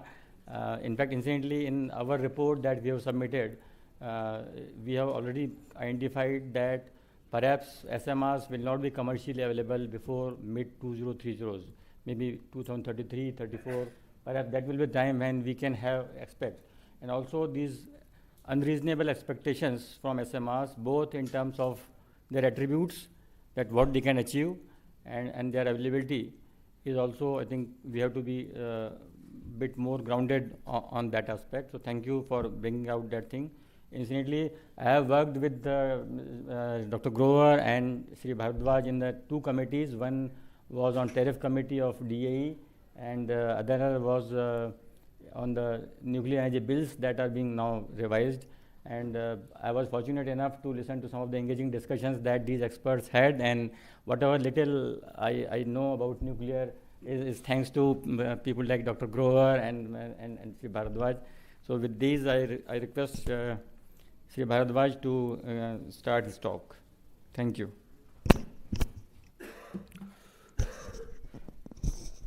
Yeah, thank you. First, I greet CEA on their 52nd annual day. And as a citizen of this country, I thank CEA that today in my house or all around, in fact, when you walk in the streets of Delhi market, the voltage regulators and those backup power supplies have disappeared. So both in terms of quality of power as well as quantity is a contribution of CEA for the last 52 years, and we heard about it, and you have a roadmap ahead. Secretary also mentioned today. Well, this is the topic assigned to me by Ajay. What can nuclear fuel cycle do for advancing nuclear reactor technology? And I also remember that in a brief video meeting with Chairman CEA sometime, he raised his questions on whether uranium will be available for this large program. And today, Secretary CEA also mentioned that when it is a crisis situation, international relations break down. And therefore, you have to be on your own. So the question is, can we be on our own? I will try to answer this question. I have been told by Ajay that we must make it very simple. I am worried that it has become like a tutorial. And my friend here will have to do a lot of clicking for me. See, nuclear fuel available in nature is uranium. Uranium is the only fuel available. Thorium is not a fuel. Though normally we say uranium and thorium, uranium and thorium. Thorium is not a fuel. And uranium has two isotopes. One is uranium-235, which is only 0.7% of the uranium available in nature. And remaining is 99.3% uranium-238. Both of them, uranium-238, which is large quantities, as well as thorium, is not a fuel at all to start with. It's only the 0.7% which nature has given as part of uranium, which is fuel. But, next click please. Uranium-235 as well as thorium-235 can support conversion of 98.3% of uranium-238 gradually over a time into a fuel. And similarly, if you mix that man-made fuel plutonium, which will be formed from uranium-238, with thorium, you can convert thorium, which is not a fuel at all, to a man-made fuel, uranium-233. That is about nuclear fuel cycling. If you cycle your fuel, you can generate these man-made fuels. Next one, please. Well, again, since it is a tutorial, when a large number of slow neutrons in the reactors are interacting with uranium-235, which is available in very small percentage, 0.7%, it makes uranium-235 unstable and it breaks. It breaks into a variety of parts. About 200 type of fission radioactive products you get. So radioactive fission products are of 200 types. And you also get more neutrons. You started with one neutron, but you are getting more than one neutron at the end. What you need to sustain the reaction is only one neutron. So you have some extra neutrons available with you, but these are very fast neutrons. They are very high energy neutrons. When we say slow neutron, it is moving at the speed of 2.2 kilometers per second. Next one, please. So these extra neutrons is what get used in the reactor for converting next uranium-238. It absorbs that neutron at some different energy level and converts to plutonium-239. So in a nuclear reactor, uranium-238, using that extra neutrons, you have to design it accordingly, gets converted to some plutonium-239, and you make a man-made fuel. Similarly, next click please. Thorium-232, if you put there, it can absorb that neutron and produce uranium-233, a man-made fuel. Next. Yeah, next, you can move on. So at the moment, the world, all around the world, we have around 400 gigawatts of electricity being produced by nuclear, and all of them are water-based reactors. You see pressurized water reactor, boiling water reactor, pressurized heavy water reactor as in India. The difference in these two is that pressurized heavy water reactors use natural uranium, that is a 0.7% uranium-235, and other types of reactors, PWRs and BWRs, slightly enrich that uranium to about 3%, 4% uranium-235, and that makes their life convenient in operation as well as design. But if you see, people say that there have been a generation 1, generation 2, generation 3 advancements. There have been advancements in terms of safety, and safety is a moving goal, so it will keep on advancing. And that is of no interest to CA. There is a AERB which is interested in this. It is not of your interest. Next one, please. It is not of your interest because today's reactors produce steam at saturated steam at the range of 255 to 275 degrees Celsius. Saturated steam, the thermal efficiency is around 30%, 32. Now the turbine efficiencies are improving, so it is becoming 32% for some of the new reactors. So this is not of interest to you. You are dealing with very high efficiently systems in thermal region. Next one, please. Now, the fresh fuel which you put in the 400 gigawatts being generated all around the world, today the world is consuming 67,000 tons of uranium per year. And we know that out of the 60,000 tons of uranium, only 0.7% is uranium-235. The fuel is only 0.7%. And therefore, the fuel component is only 470 tons. And therefore, when it gets consumed, and it gets consumed partly, and partly the plutonium produced is also getting consumed, the waste is also this small. The waste in that 67,000 tons is only 440 tons in the world altogether. And simultaneously, you also produce 300 to 400 tons, it depends on the type of reactor and how the physics has been designed, plutonium in that 67,000 tons, which can be used further. It is a new fuel you have produced. The balanced, which is mostly uranium-238 and some uranium-235, remains unutilized. Where is this material? Next one, please. Well, this is on the left-hand side, what you see is a fuel pallet, as we call it. I think you have given a picture in your report also. This pallet is 1 centimeter in diameter and 1 centimeter long, just to give you the dimension. Uranium oxide, just like you get the medicine pellets, similarly these pellets are pressed and sintered, and they're very high density, 10.4 grams per cc. Such pellets, you see a person is handling in his hand, and that is the way it is handled.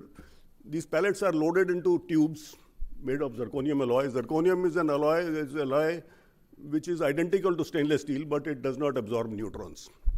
At the end, you seal them by putting some zircaloy welds, and what you get is a fuel rod. Next one, please. Number of fuel rods are assembled together to make a fuel bundle through which water passes. That water helps to slow down the neutrons as well as remove the heat. What you see on the left-hand side is the fuel for BWRs or PWRs, pressurized water reactors, or other light water reactors. What you see on the right-hand side is the fuel which we use in our PHWRs, all made in India. So this is the type of fuel. The way the fuel enters into the reactor, in the same geometry it comes out. You cannot distinguish geometrically whether the fuel is fresh or after use. The same way it comes out. Only difference is that when it comes out, it is having very strong radiations. You cannot directly look at it. You have to look at it through a lot of shielding. Next one, please. So now what is happening?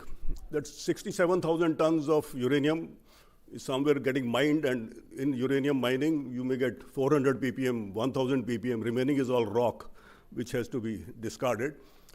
It is converted to the required quantity of uranium oxide, fuel fabrication, those rods are made, put in the reactors, the bundles are discharged. What next? That is where the issue starts. And this is called open cycle. The cycle is open. Next one, please. And this is how the fuel is being stored. The spent fuel is being stored all around the world, mostly in concrete casks, shielding casks, after sufficient cooling inside the reactor plants.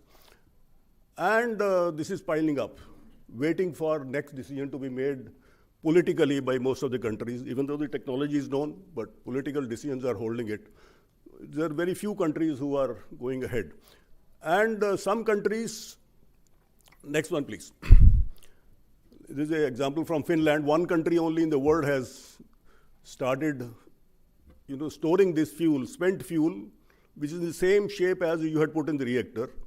It contains plutonium, it contains that small amount of waste, but highly radioactive. It is put in the deep geological mines as we call it, in the storage facility, and one country, Finland, has started operating this. Next one, please. Other countries are still waiting.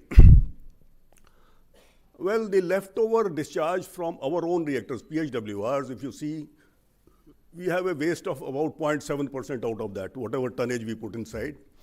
The unused resource, we call it resource, we don't call it waste in India, is depleted uranium. The original uranium has been depleted to 0.2% uranium-235, and remaining is unused uranium-238, and plutonium. These, radioactive waste, uranium and plutonium, are chemically different species, and therefore, by chemical technology, you can separate them out from one from the other. Next one, please. So, if you chemically separate out radioactive waste, plutonium, large amount of unused uranium, which we call as depleted uranium, then the process is called reprocessing, and in India we do reprocessing, and very few countries are doing reprocessing for commercial reactor fuel. When we say very few, there are only 2 more countries. France and Russia at the moment are doing. Though the capability exists in many countries, but there's a political hold-up, whether to go for it or not. They do it for strategic purposes even today. In India, next one, please. Reprocessing was started way back in 1964, after the first research reactor was commissioned in India. Nuclear power program started in 1969 in India. You just see the emphasis put on reprocessing in India, waste management in India, and creating that plutonium, which was supposed to be used for advanced reactors. And there have been a lot of advancements in reprocessing technology itself.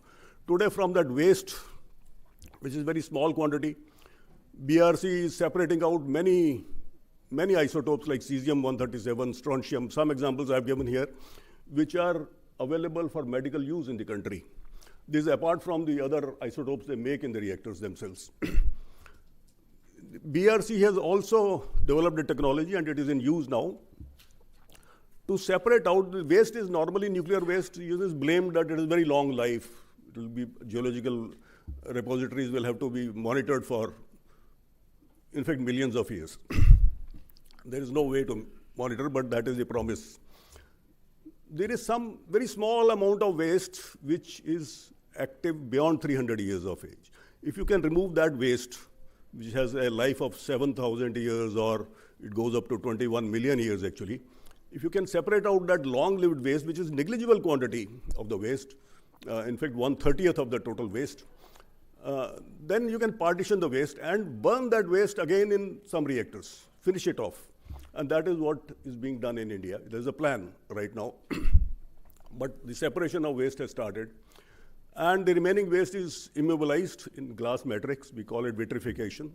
So this process has been going on from 1964 till today, and there have been considerable improvements. I can claim that we may be the best in the world to do this activity of waste management. Next one, please. So in short, the fuel cycle, I think you can click. The waste which comes out from PHWRs is separated. The long-lived waste will be burnt in fast reactors.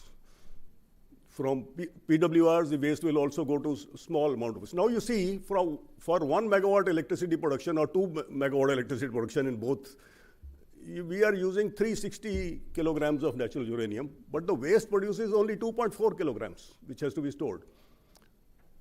So that is the advantage of having a closed fuel cycle, we call it.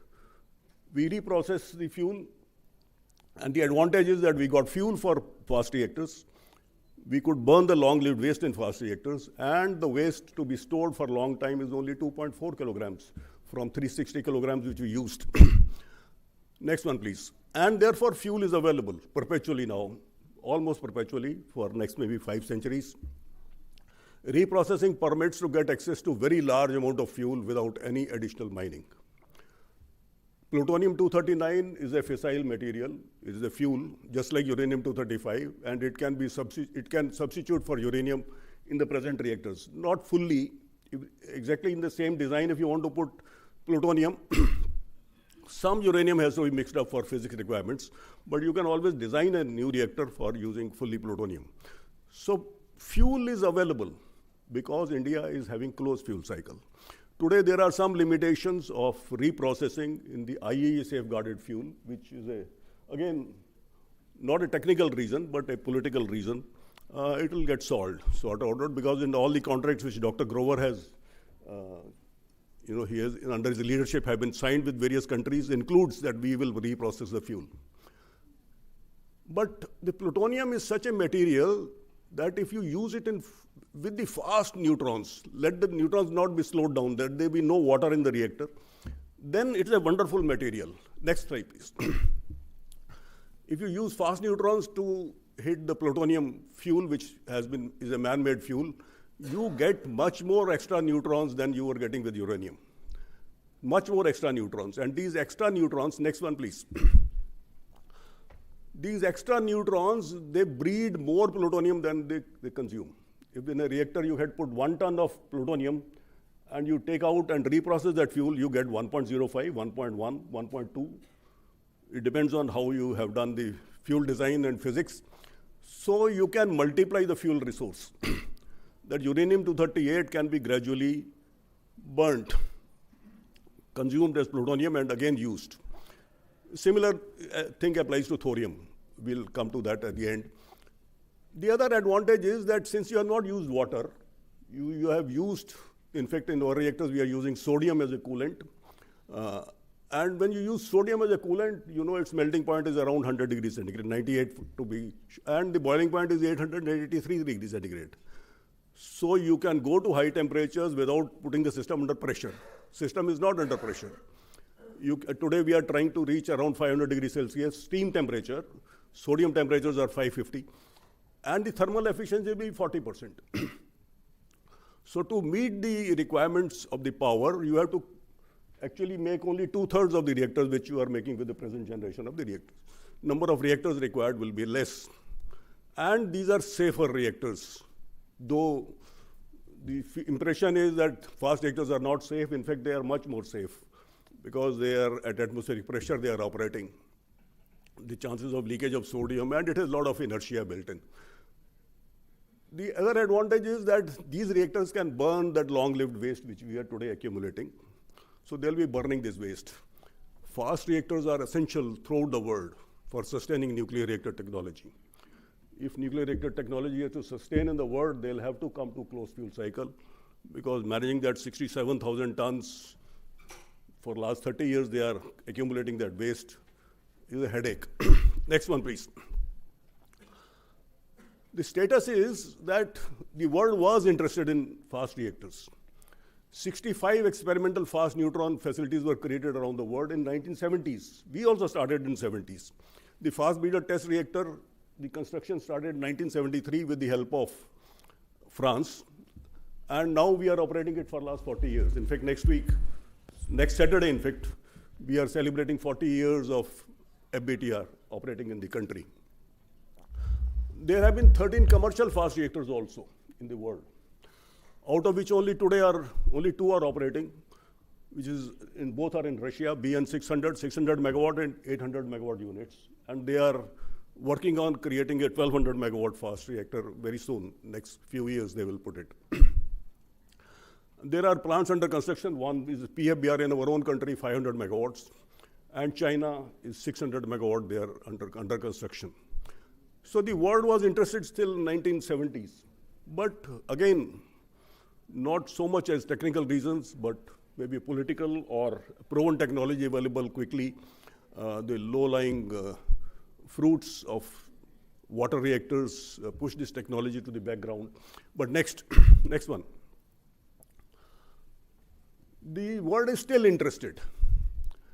And they are saying if you want to minimize and manage your nuclear waste, you must work on what they call as generation 4 reactors. And if you see, there are 11 countries which have come together as a team to develop these generation 4 reactors, and 4 of them are fast reactors. Sodium-cooled fast reactor, which we are building. Gas-cooled fast reactor. Lead-cooled fast reactor is again, Russia is today building a lead-cooled fast reactor of 250 megawatts. Molten salt reactor is another fast reactor. We'll come to it. and supercritical water-cooled reactors. So these countries have come together that fast reactors are essential. Their original, they started together, I think, in 2001, and their target was 2030. But still, I don't think they'll be doing it by 2030. It'll go beyond. But we are very much into it. Next one, please. There are technological challenges in this technology of fast reactors. What is common between fast reactor and thermal reactor is only one thing, that both are having fission. Nothing else is common. The reactors are different. It uses sodium, which has industrial hazard potential. Special design features are required. There are operational difficulties. In a water system, if at night you find a valve is giving a problem, by morning the valve is opened. It is found out what is the problem. You can rectify in a day's time and restart. Not true for sodium system. If you find a valve is not working, opening sodium system, which is at high temperature in air medium, is an impossible job. So it takes time. It takes a lot of time in the sodium system to operate and maintain. But we have 40 years of experience of sodium using in FBTR. The materials also undergo a lot of damage because of these fast neutrons, and special materials have to be developed. And India is a pioneer in this. Our Indira Gandhi Center for Atomic Research, they are contributing, in fact, nationally in producing different types of materials. Equipment designs. Equipment is also totally different than compared to the present type of reactors, the vessels, the pumps, the heat exchangers. Instrumentation is different. Sodium leakage detection and protection systems on piping, everything is different. So when generally a statement is made that we have not got maturity in PHWRs, why fast reactor is taking time, it is a different type of reactor. And we are very careful also. And the plutonium-rich spent fuel, when it will come to for reprocessing, is again a complex technology, which has been developed. Next one, please. Status in India is that we are operating fast breeder test reactor for last 40 years. In 1973, we got it, the design as well as equipment from France. As the construction proceeded, we got separated from the world. As you know, and when it came to fuel loading, France refused to give us fuel. And the reactor was designed for a typical type of fuel which required enriched uranium, and we could not. And BRC developed an alternate fuel. It is carbide-based fuel based on plutonium. Plutonium carbide in majority, 70%, and remaining uranium carbide, natural uranium, which is internationally the first. And we have been operating this for the last 40 years. And we have been reprocessing this fuel. So we have reprocessing experience, we have sodium experience, and therefore we do not see why PFBR should not work. When we got it from France, they were not generating electricity. It was basically a test reactor. But in India, we also coupled a turbine. BHEL made a turbine. It is also producing 13 megawatts of electricity. So we have the experience of operating a fast reactor, which is generating power. Today, the PFBR construction is completed quite some time back. It is under commissioning and now fuel loading, which AERB has permitted. The advantage of fast reactors is that they are operating at higher temperature. Dr. Grover mentioned about hydrogen production. BRC has developed technologies with thermochemical splitting of hydrogenous materials to produce hydrogen. That technology is being tested in FBTR, and maybe within this year they will start producing hydrogen, which will be a system producing hydrogen at a higher efficiency than the conventional electrolysis method.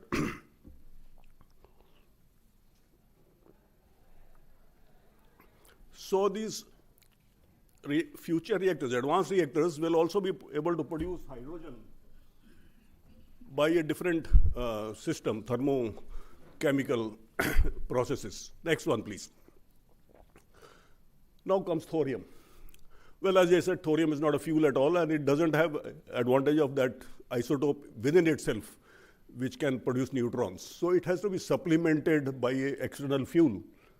So first is that we have to take a decision whether we sacrifice some fuel at the moment, some uranium or some plutonium, to operate thorium resources. We have to invest some fuel material today, whether we invest in thorium or whether we invest in our power reactors. Then, when you use thorium to produce uranium-233, there are difficulties in reprocessing that we will come. But the advantage is that thorium, as a designer of fuel, mechanically, for fabrication people, for the physics people, it has a lot of advantages. And it does not produce long-lived radioactive waste also. There are advantages in using thorium. And in this country, in India, we have loaded a lot of thorium in our reactors to test the technology. So all aspects of technology are today developed. We have done irradiation of large quantities. We have taken it out, verified the design by post-irradiation examination. We have done reprocessing very successfully. But still we know that thorium cannot be used today. Next one, please. Because there is a challenge in recycling thorium. Uranium-233, which is produced, comes along with a small impurity of uranium-232, which gives very high radiations, very high, strong radiations. And therefore, we saw that pellet being handled in a hand. This uranium-233 has to be handled, in fact, it has to be handled without looking at it. It has to be handled behind invisible concrete shielding, and therefore everything has to be made automatic from reprocessing end, fuel fabrication, and up to the reactor loading. You cannot look at the fuel. That is such a strong radiation, and therefore thorium has to wait. Not that this technology cannot be developed, but this technology will cost. Substantially it will cost, so we have to wait. But not very essential. There is another type of reactor called molten salt reactor, which does not need fabrication of fuel. You use uranium or thorium in the form of salts of fluoride, which are in the molten form at a low temperature, not the low temperature, low pressure. The temperatures can go up to 600 degrees Celsius in these reactors. Next one, please. And such reactor also has been operating in 1970 in US. 69 to 73 it operated, 15 megawatt plant. The technology is proven that molten salt reactors can be done. They are safe. But then again, we do not know why they stopped. And the whole world stopped development of uranium-233 based molten salt reactors. Very recently, China has a 5 megawatt plant they have commissioned. And India is also doing a lot of development work on this at the present. And because the challenges are high temperature corrosion because of the fluoride salts, development of specialized materials is required, and therefore similar components are required. And I think we have developed these materials separately, and very soon a loop will be operating the new facility which BRC is creating at Visakhapatnam. But the high temperature in these reactors, which will go to 600 degrees centigrade, 660 degrees Celsius, will support, again, thermochemical processes for production of hydrogen. So in nuclear technology, in the advanced reactor versions, the hydrogen also can be produced. The efficiency of molten salt reactor used systems will be 45%. So these are the advancements which are waiting to happen. And perhaps they are not only stuck because of technical reason, because of political indecisions in different countries and some other interests which is holding it. Next one, please. So in summary, the question you had raised, sir, whether fuel will be available. Fuel will be available. We are fully ready, and Dr. Bhava had set that goal, and we never gave up. There have been discontinuities in other countries. For example, UK has been reprocessing fuel for many years. Then they stopped. And today when they want to start, in fact, people say that UK is a startup country today. They are starting nuclear technology all over again because the expertise is lost. So they have to depend on France today to get the technology. But in India, all technologies have been continuously operating. We have been designing reactors, we have been designing we have been reprocessing the fuel, we have been storing the waste very meticulously, and we know. So with this reprocessing technology in our hand, many folds increase in utilization of mined fuel materials, both uranium and thorium, can be done for centuries to come. Higher thermal efficiency by delivering steam at high temperatures, reduction in waste volumes to be handled, reduction in radioactive age of the waste. The age of the waste can be reduced to 300 years. Thermochemical production of hydrogen is possible. So that is the strength of the advanced technologies, which is possible only when you do recycling. If you go for open cycle, it is not possible. In fact, you are storing a lot of long-lived waste in deep geological configurations. So thank you very much for your kind attention. Well, this topic was assigned to me, and both by Chairman CA some time back. But since I see a cross-section of audience which may have interest in other questions, so for both Dr. Grover and myself, don't limit your questions to what you have heard. You can ask any question on nuclear, any question on nuclear. Thank you.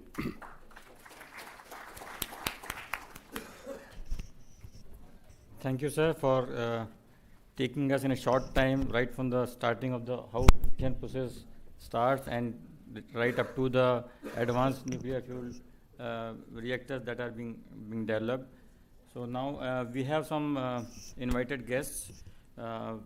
We will request them to make a short statement or maybe a question if they have. And I have talked to them. Most of them would like to make a short statement. So I will start one by one. I will, from NTPC side, I will request Sri Prasenjit Pal, ED, to make a short statement of 2 or 3 minutes.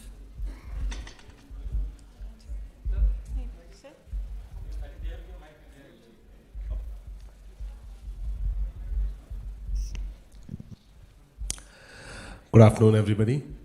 At the outset, I'd like to pay my respects to the experts who've made such a wonderful presentation today. So far as NTPC is concerned, sir, we are already in the business. We are making a two-pronged approach. On one prong, we are following up on the PHWR technology through our joint venture, Ashwini, with Nuclear Power Corporation of India, and the foundation stone for the first project has been already laid. And we, from this point on, we look at seeking clearances from the government of India to get into nuclear business and pursue nuclear technology. What we are trying to do is we are trying to pursue all sorts of technology available, and perhaps we will go for competitive bidding, subject to, of course, government approvals. And we are looking forward to not just the nuclear field as such, but we do look at certain challenges that may come forward by in the implementation of the nuclear business. Like as we move ahead with our target of achieving the national target of 100 gigawatts, one of the things from where we'll perhaps have to move away from is maybe the must run, which is the currently favored method of implementing nuclear technology. Now, if you're moving away from the must-run scenario, then perhaps we'll have to look at, economic models which will make the nuclear projects bankable. So, while we are looking at that, the other aspect would be the investments. Now, if we look at large capacity nuclear implementation in the country, we would necessarily have to look for a implementation cost that will give me a power tariff that would be saleable on the grid. So when we look at the international technologies available and the cost profile based on data available from the IAEA websites, the cost projections seem to be a little bit on the higher side, and therefore that seems to be a challenge. We are proposing to perhaps address that challenge through a concept of bulk tender. If what I would like to, again, a lot of people over here would be knowing what we did when we were trying to bring in supercritical technology into the country. With the support of the government of India, we went through the concept of bulk tender 1, 2, and 3, which gave international companies and our national companies a business volume to look for suitable transfer of technology and establishing a supply chain in India itself. And therefore, we were able to bring in advanced supercritical technology to the country, and were able to deliver the projects at a price that the economy was ready to pay. Now, this is something which we would like to replicate on the nuclear field also, and that is the kind of discussion I have been having with most of my supplier colleagues from different companies. So that is one of the areas that we'll be looking forward to. We do understand a lot is being spoken about SMRs, and I do agree with the presenters here that the SMRs are still not on the plate. They are still in R&D.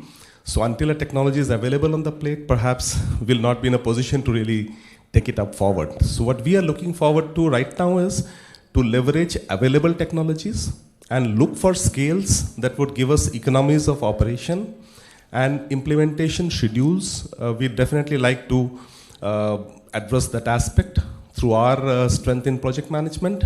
And the unique challenge that we face with nuclear technology in this country is the perception. The common perception is very negative. And I have personally faced this in Mahi Banswara, and we have tried to address it by talking to the local village panchayats and everyone. And we've tried to build up a positive view for the nuclear technology. I think that needs to be carried forward. And I believe this has also been discussed when we were having the committee meetings for the 100 gigawatt, and we really need to take that forward. So we need to address this issue on three fronts. One is the perception we have to improve. Two is the economy of scales. And three is the availability of technology. Thank you, sir. Thank you, Mr. Paul. Now I will request Shri C.P. Tiwari, Head Business Development, Tata Power. Thank you, sir. And congratulations to CA for completing 52 years. As far as Tata Power is concerned, sir, we have already completed a screening study for 4 sites and submitted our study report, detailed dossier to NPCIL. We are actively working on with various technology provider also who can be partner for technology.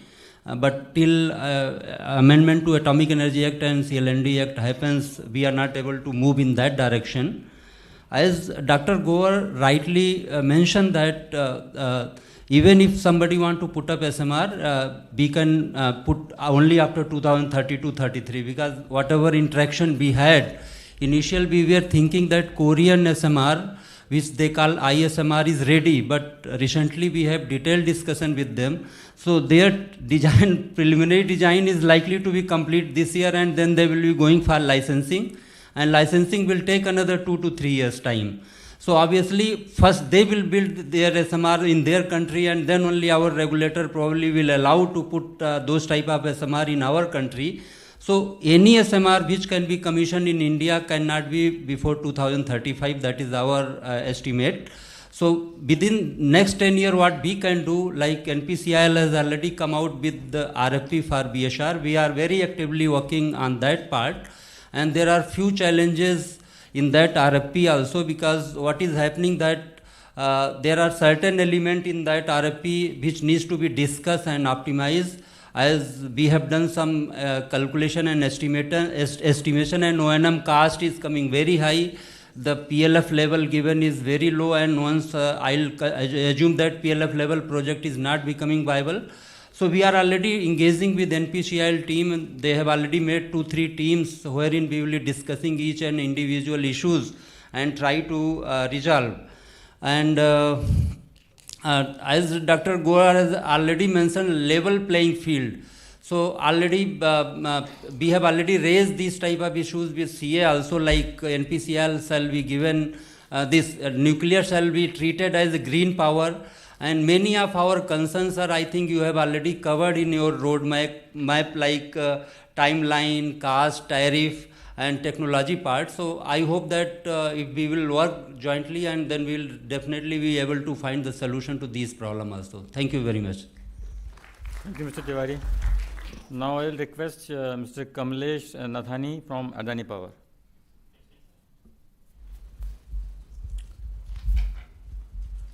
Good afternoon, everyone. At the outset, my heartiest congratulations to CEA on this 52nd Foundation Day. And it's always a pleasure and engaging to listen to all the experts on the dais. I'm basically from the nuclear background, so I know Bhardwaj sir and Grover sir quite a from quite a past, so it's always very nice to hear to them. On our side, we see at this point we are at around 8.8 gigawatts, and with a target of 100 gigawatts by 2047. We see this as an inflection point for the India. Much of the design maturation work has been already done, thanks to NPCL, thanks to a lot of other agencies from the DAE. And now it's time for all hands to come on deck and make this target realizable by 2047, 100 gigawatts. We are ready. We are looking at prospective sites. We are keen to participate and make our contribution, major contribution in this target. The site selection, the site assessment is in progress. The only point may not be a major point, it's a natural progression probably. It would be harmonization of the regulations for private players to actually put their meaningful contribution in a shortest possible time. So that's the area that we are hopeful, and I'm sure something will be definitely worked out on that. Besides that, yes, supply chain and design and standardization and other stuff is there, but I think that will be stuff which can be easily worked upon and easily settled. So this is how we see at this moment. Thank you. Now, L&T will be a major player in this because they are major supplier of equipment even now, and they will continue to do so. So I will request Mr. Suman Bakshi to give his statement. Good afternoon to all of you, and thank you and congratulations to CA for completing 51 year, and also thank you Dr. Grover and Sri Bharadwaj Saab for sharing the knowledge. Now, as Larsen & Toubro, who manufactures the critical nuclear equipment and also the construction of the plant, so under Viksit Bharat 2047, the roadmap, we are talking about, we are currently at 8.9 gigawatt and we have to reach 100 gigawatt. So every year if we calculate, we have to add around 4.2 gigawatt. Now, there is a debate that how daunting the task could be.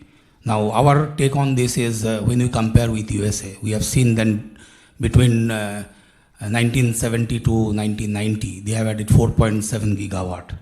So I think the roadmap what CA and Niti Aayog and government has given the task ahead, I think it is very much possible. And they did it with very few supply chain partners. But when we see, and when we heard Dr. Grover and Sri Bharadwaj Saab, the kind of ecosystem we have developed over last 6 decades. And we are fortunate that as an organization, L&T, we are partnered to all this development. So we have no doubt that this task is possible.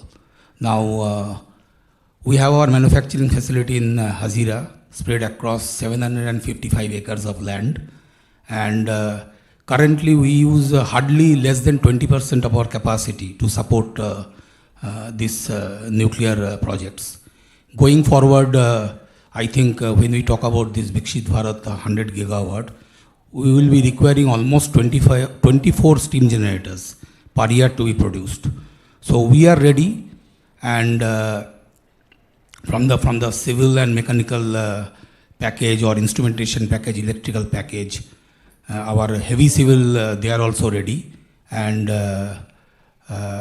we have no doubt. But of course, there are few challenges like your project continuity or the regulatory requirements or the nuclear work culture and the talent pool, and of course the standardization. I think this also needs to be addressed so that it will support the road ahead. So that is all from our side. Thank you. Now I request Dr. Kalai from EDF Nuclear Project India Limited. Good afternoon, everyone. First of all, my hearty congratulations to CEA on their 52nd Foundation Day. Thank you very much for inviting us to be here as part of this function. We are really committed to the Indo-French civil nuclear cooperation, and we are focused on that. And we have been in discussion with Government of India for bringing in EPR technology. And all of you know that the Jetapur is a site which has been already identified for bringing EPR, and that discussions are going on.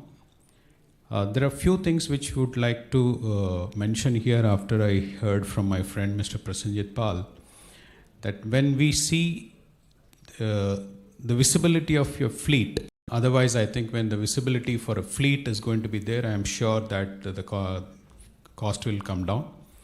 There's another area where we are working in India is localization.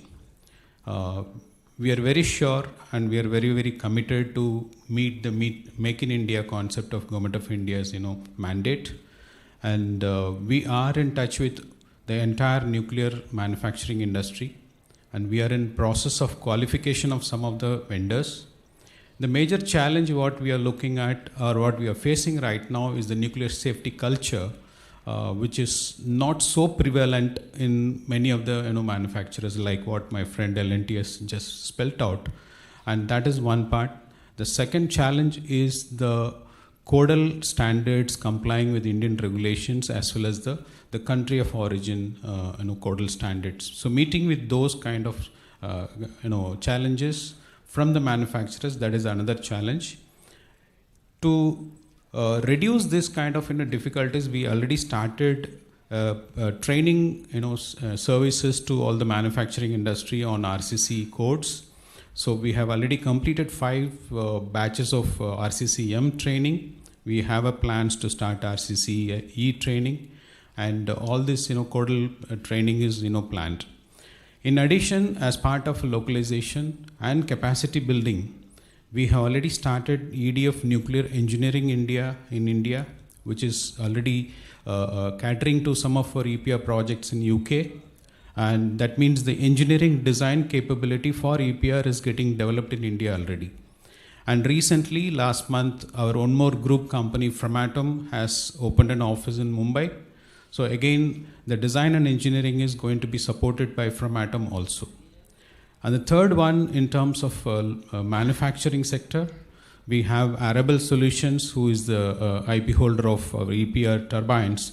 They've opened out a factory in Gujarat, Sanand, and that is also a EDF group of companies. And such kind of localization, bringing in technology from France also is being planned. I'm sure all these efforts from EDF will help India to achieve this 100 gigawatt by 2047. And we are really, really looking forward to contribute our might into this development. Thank you very much. Now, in our report of this 100 gigawatt, we have identified that perhaps about 54 gigawatt will come from NPCIL. So NPCIL will definitely be a critical player in this journey to 100 gigawatt. So I will request Shri V. Rajesh, Director Technical NPCIL.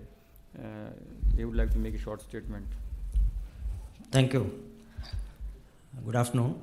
Greetings to CEA on its Foundation Day celebration. In fact, all in this auditorium are looking towards me individually, or probably Bharadwaj and Grover sir, because of our association with NPCIL or Department of Atomic Energy, how we can take this nuclear energy forward to 100 gigawatt. If you see, the first reactor of NPCIL was commissioned, or rather it was under DA, it was commissioned in early 70s. And in the last 50 years, we have added 8.8 gigawatt only. If you compare with the installed capacity of our country, it is hardly less than 2% or 1.5% if you can see. But what actually DA has given to the country is, you can put it the other way, is the confidence on safe design and safe operation of the nuclear plants. And because of this confidence what we are given, that is the reason why today government has declared 100 gigawatt in another next 25 years for nuclear expansion. Now, NPCL, as Chair was telling, we have a clear plan for 54 gigawatt, and in that we are now jointly working with NTPC also for around 2.8 gigawatt along with Ashwini. Our earlier speakers from DA would have touched upon safety culture.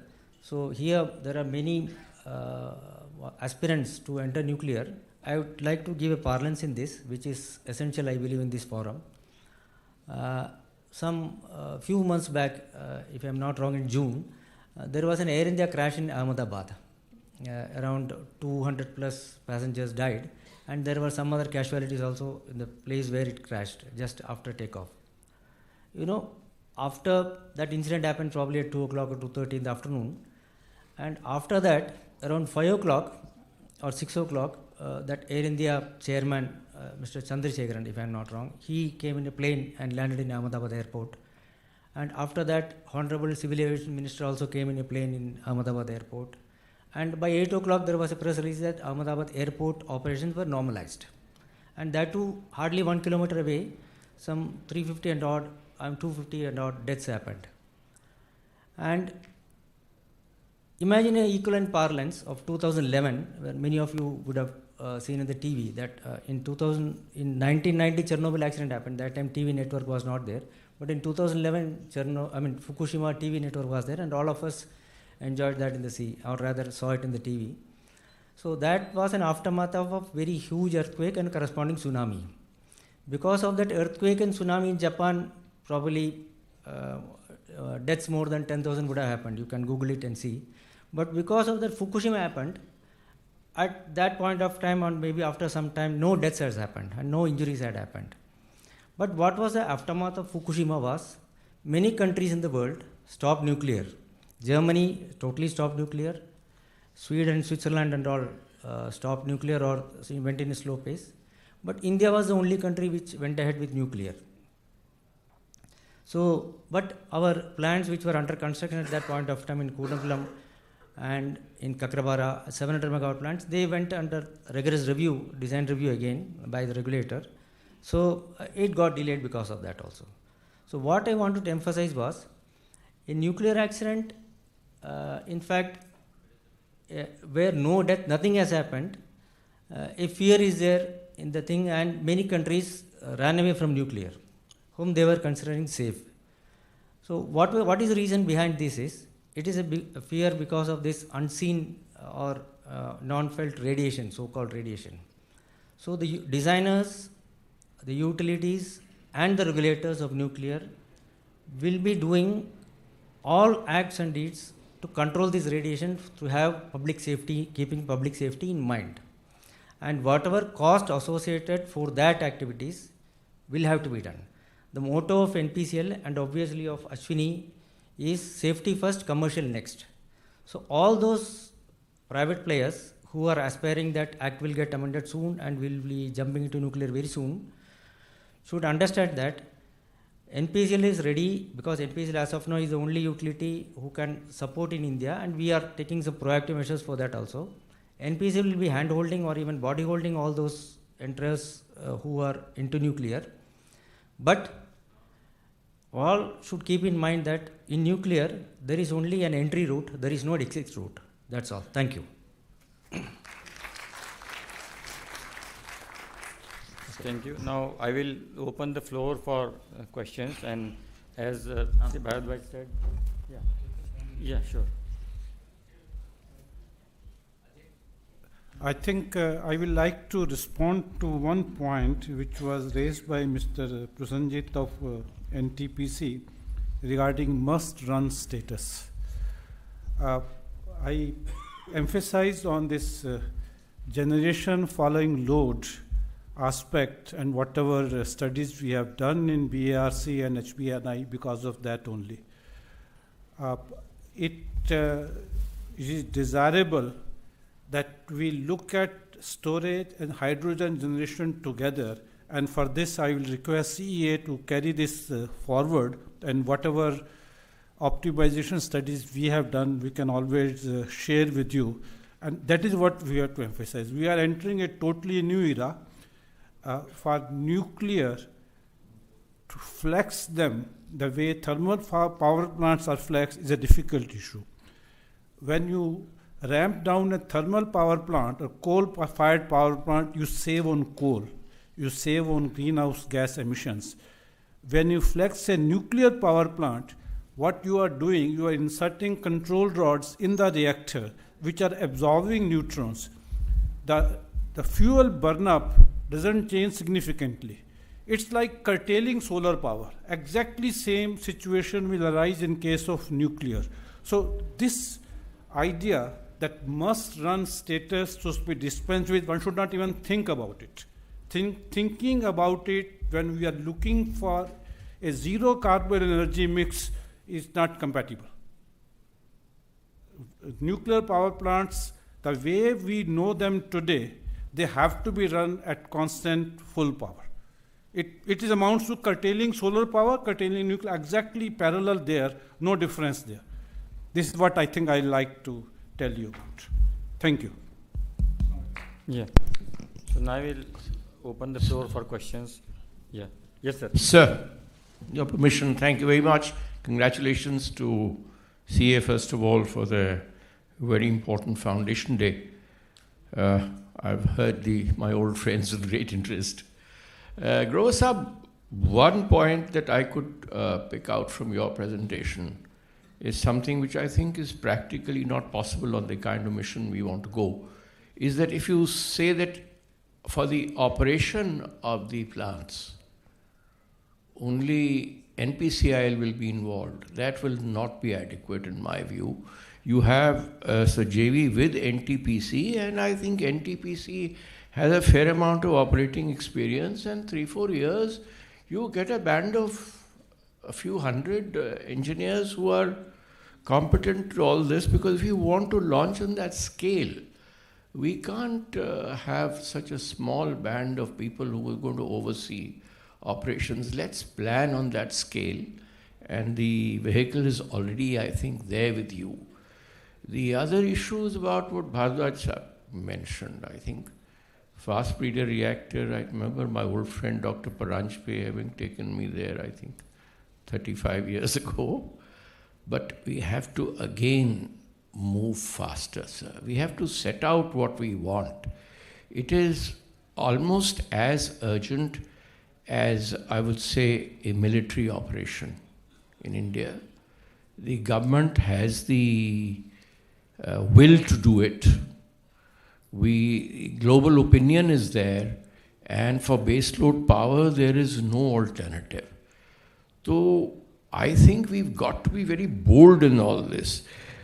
I would say that why don't we start working again, get these private industry, NTPC, others into play on molten salt reactors? What is your thinking of Holtec and things like that? Do you see talk of a Naroda type reactor as the SMR? I think we have traveled a long distance, sir. We must come up with some alternatives which are practical, doable, and 40 years must have produced something better besides the steel cladding on that. And let us begin with, I keep saying, with our coal fields. They have extensive isolated places. We can set up these things there. And if you want to be even safer, there are some deep mining operations. You could even think of putting up initially some underground reactors or deep in those mining companies where they have space, so that we have a safety test out for a decade or so. But we have to set a timeline and a roadmap. So we are not going to be around to see all this unless we act fast. Sorry for saying so. Yeah, okay. Let me take the first question. Maybe I'll say that again. When I said about NPCIL to operate reactor, that was only with regard to the proposal which is there in front of us, about 220 megawatt reactors. Later on, once the act is amended, then it's up to various companies who they want to come. It was not forever. There is, as far as NTPC is concerned, the Act allows, if NTPC wants to go ahead with the nuclear business, it's up to their initiative. There is absolutely no bar or any PSU coming forward and setting up of reactor. Regarding Holtec, I will say that So it's a CPSU. all CPSU can come. PSU, CPSU. All CPSU can come. There is no ban on that. It is up to them to take the initiative and come forward. But as I added there, example I gave of Indian Navy, when they started training their personnel and when exactly the first nuclear submarine they started operating, that precaution has to be taken by everyone to establish nuclear culture in the organization. Regarding Holtec, let me say that Holtec has not built any nuclear power plant so far. UK went in for open bidding with regard to what kind of SMRs they want to set up. They shortlisted 4 companies first to start with. Holtec was one of them. But after evaluating technical and economic parameters, they shortlisted with Rolls-Royce, and they are going forward with that reactor. Holtec was not able to compete with them. Rolls-Royce plant is 470 megawatt plant, not 300 megawatt like Holtec, but that is what UK government, after a process of transparent bidding, has found it to move forward. So we have to learn the lesson as to what is happening internationally. All this information is available in public domain. Regarding, I think, fast reactor, you take up. Well, on fast reactors, we have been effectively 19 years into making fast reactors, and today fueling is on. It's a new technology. The world over, people are not using fast reactors. Russia is doing, France is done, and for some political reasons they have given up. When you look at EPR, our friend from EDF is here. The EPR, which is a PWR, pressurized water reactor, and the world is using today 70% of the reactors are pressurized water reactors. But when they started making EPR in Finland and in their own country, France, they have taken 18 years. A technology which is well proven, which is their own design, equipment is available with them, they took 18 years. We are into a technology which is totally different. Everybody is cautious. The operator is cautious, the regulator is very cautious, and we are close to now doing it. And the name itself says prototype fast breeder reactor, prototype. This is our learning ground, and we will definitely, since I keep on interacting with the team there, we will definitely follow it, as you said very rightly, sir. The next reactors will be faster, and all the lessons learned are being accumulated in the new designs which they are doing right now. In fact, our development effort is that the breeding gain, as we say, should be around 1.2. And a totally new fuel design has been done. It has been tested thoroughly in FBTR already. Its reprocessing has been practiced. So we are getting into that domain of fast reactors, which will be better than what we are doing now. And we must understand that there's no comparison between fast reactor and thermal reactors today. They are totally different technologies. But yes, we have to speed up. Hello, can I say? Verma, V.S. Verma. There are 3 issues in my mind. One is Dr. Grover in every forum said that must run. We should not look at that economics of fuel here. There is a requirement of grid. We are already struggling with the ramping up rates of the thermal power stations, and the grid managers are facing a problem. During the solar hours, the load on the thermal stations go down below their minimum side, and they are not able to ramp up faster. And therefore, the distribution companies have to draw from the grid, and the grid becomes little difficult to manage. Therefore, I have learned that EDF France is here. Their reactors are variable load. I have also gone into the reactors which are in other countries, small countries, I will say.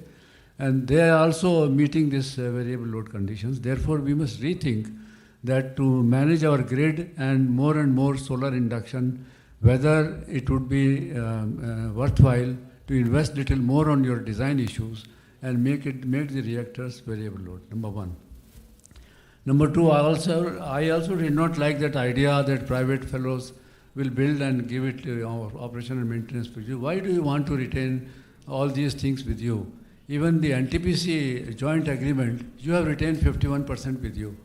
This is not fair enough, in my view. When the government and everybody wants that the CPSUs and other maybe the private investors should invest in the nuclear power stations and build their stations. Therefore, you retain 49% with you. Let 51 be with the other operators, number two. And one more issue was the investment. I mean the targets which we have are very optimistic targets. If we look into the details of our present day achievements, and we must move faster with the cooperation of all organizations, with the relaxation in the Nuclear Act, so that we can achieve this target in a proper time. These are my. Thank you, sir. Maybe one more question from your side, and then we will answer together. Thank you. There is not a question, but just I think there are one or two comments, if you just permit. So first of all, congratulations to CEA and all associated organizations. And this is on 52nd Foundation Day. And I'm sure that with the changing kind of scenario in the grid, I think there are many more changes which are required in any organization, which was just deliberated. So thanks to that, and the grid management is coming again and again. So I think this flexible generation and kind of meeting the requirement, power requirement as we need as a customer, I think this is becoming more and more important. So flexing of any kind of the generator is not a good thing. In fact, it requires a lot of cost. It has to be designed as per that.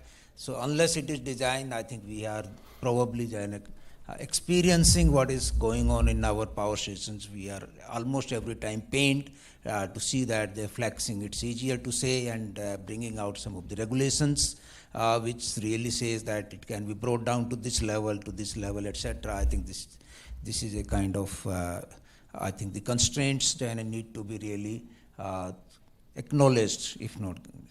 And we will have to have the different kind of energy sources into that, including whether this is going to be battery or pump storage, or what we are talking about, some carbon dioxide battery, or the hydrogen, what we have talked about on those things.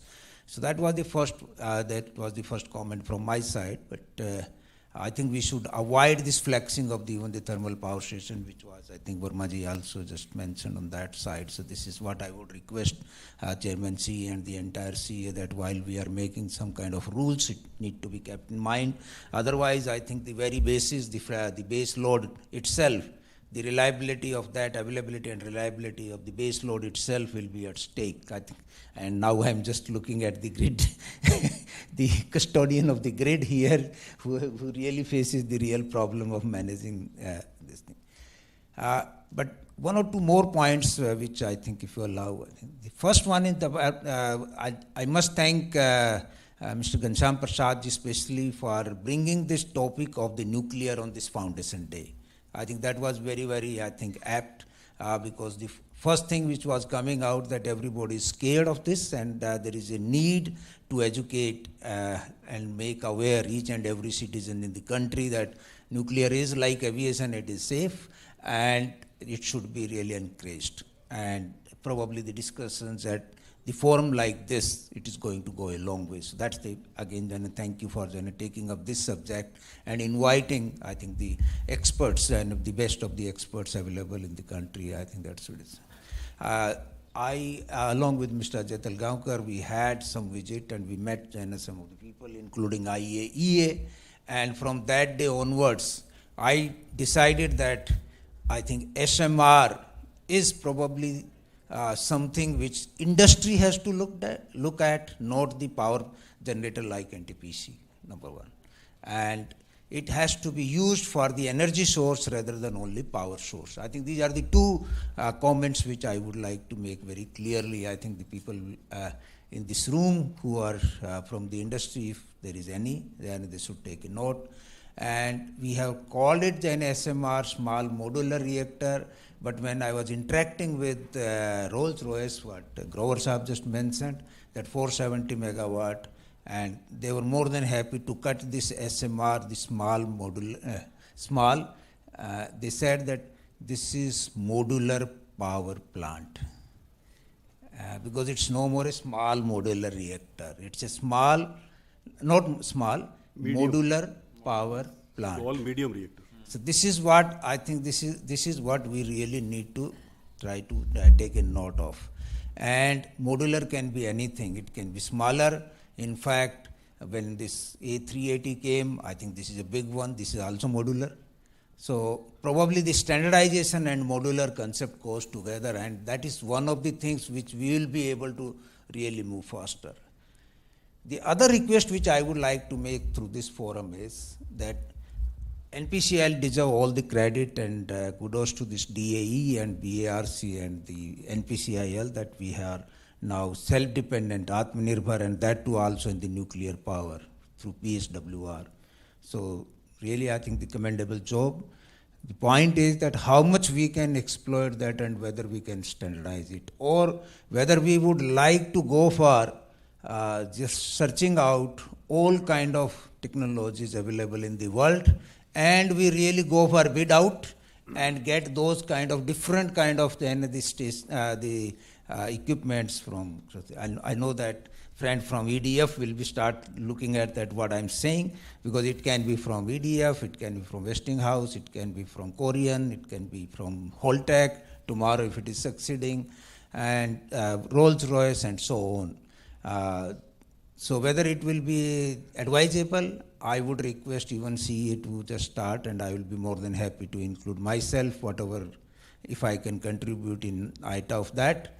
In that study, we must come out with some kind of strategy so that it will be not only will be helping to the faster execution, but also in a kind of simplifying in the decision making later on. I think this is one thing which we see. The last point for today, I cannot take more time because I think then I should not be just trying to grabbing this occasion. But this point also came that we don't have the enough talent in the country. And that was the reason I think this was coming out. We are starting, in fact, we are recruiting 10 to 15 graduate engineers, and thanks to BARC that they are imparting training, but we have limited scope for the training and kind of the skill development or the talent development on that.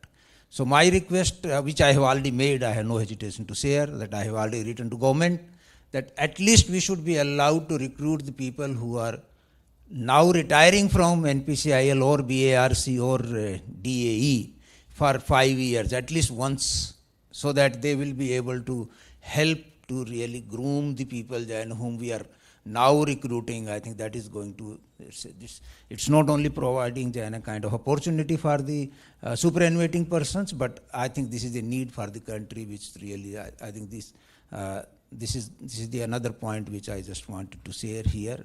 And I'm sure that the young people who are in the room, or maybe I think who are listening and who will be really knowing about these deliberations, we should encourage going to the colleges and trying to bring them into the fold, like what they are going in IT. They should start also looking, the brighter people should also start coming to the nuclear. Thank you very much. I will just reply to Verma's questions. Yeah, 2 minutes, maybe to each of you. Yeah. I'm used to replying to your questions many times, Vermaji. So this load follow requirement is difficult for pressurized heavy water reactors, which we have today, our mainstay. But wait, let me complete. But pressurized water reactors, which you gave example of other countries, can see some load follow. I will not call it load follow, cycling.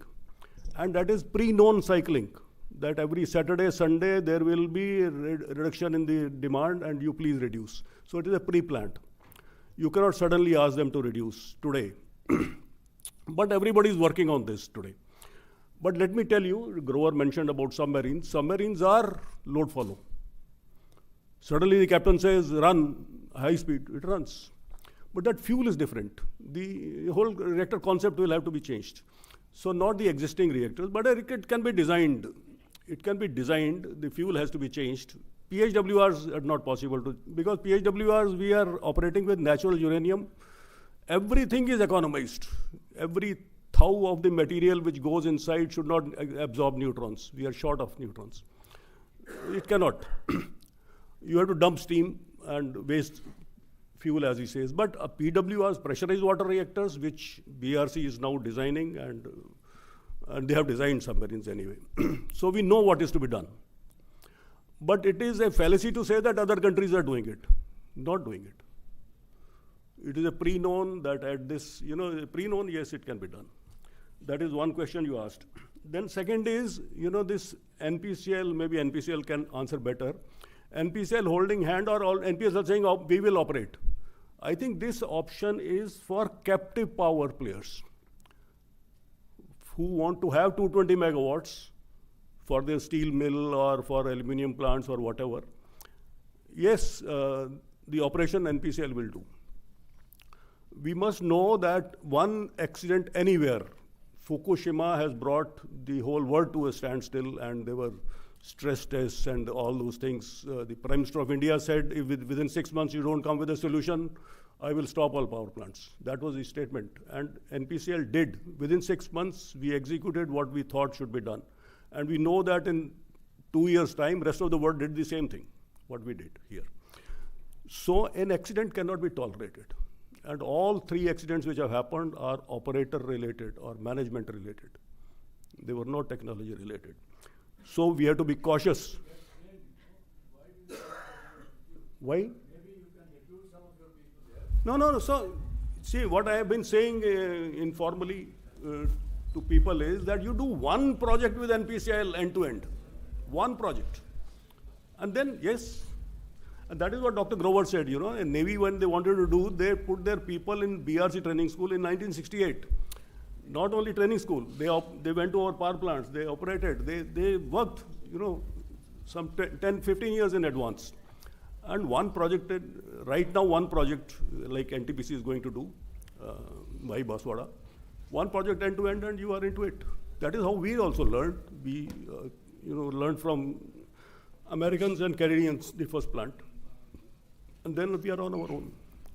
So it requires patience. One accident anywhere and it happens because of culture only. All the three accidents have happened because of culture. At the operator level, at the management level. Fukushima happened because of the management level. So we have to be careful, please. That is your two questions. One more thing that in my view, the idea of small modular reactors came because of the more induction of the solar, wind, etc., so that we can have a smaller size. 220 megawatt, you have the standard size and don't declare it as a SMR. Even the smaller size reactors are available all the world over. So that will help us in the grid management. So can you think of a smaller size?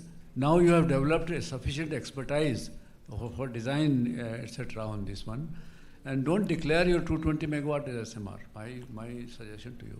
See, SMRs are available.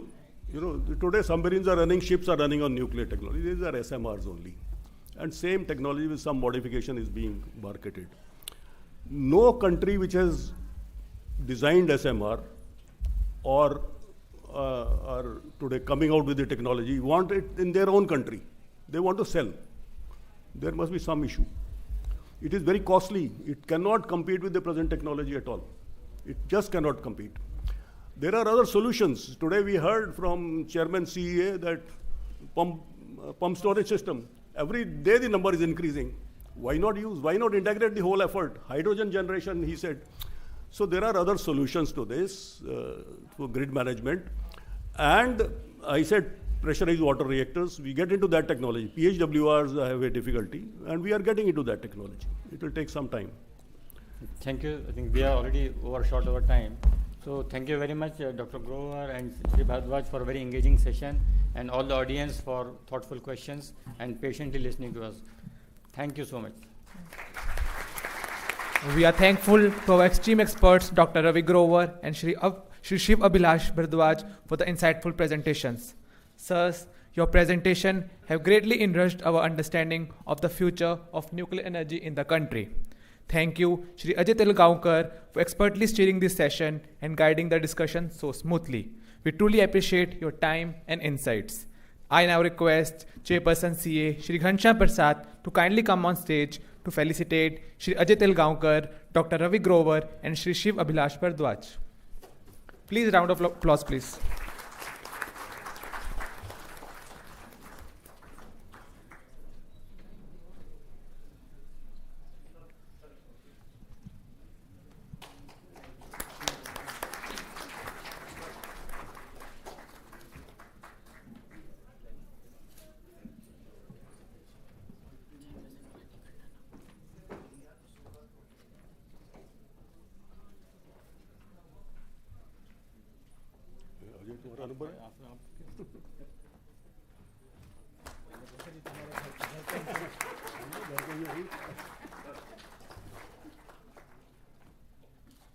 Thank you so much, sir. Thank you so much.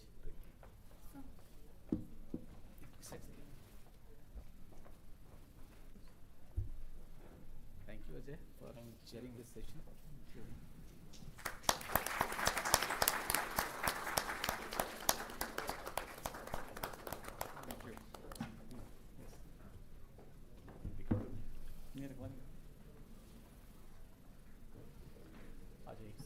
Can we have a group photograph? आइए sir अच्छा आगे यही से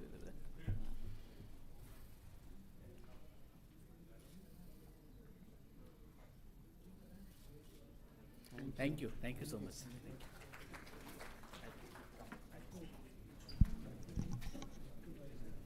May I now invite the person who has been instrumental in the success of today's event.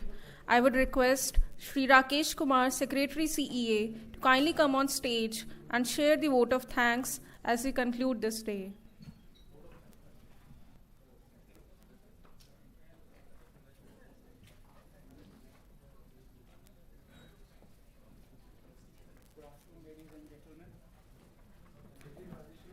It's my honor and privilege to express our heartfelt gratitude on behalf of the Central Electricity Authority to you all for being amongst us and making today's event a success.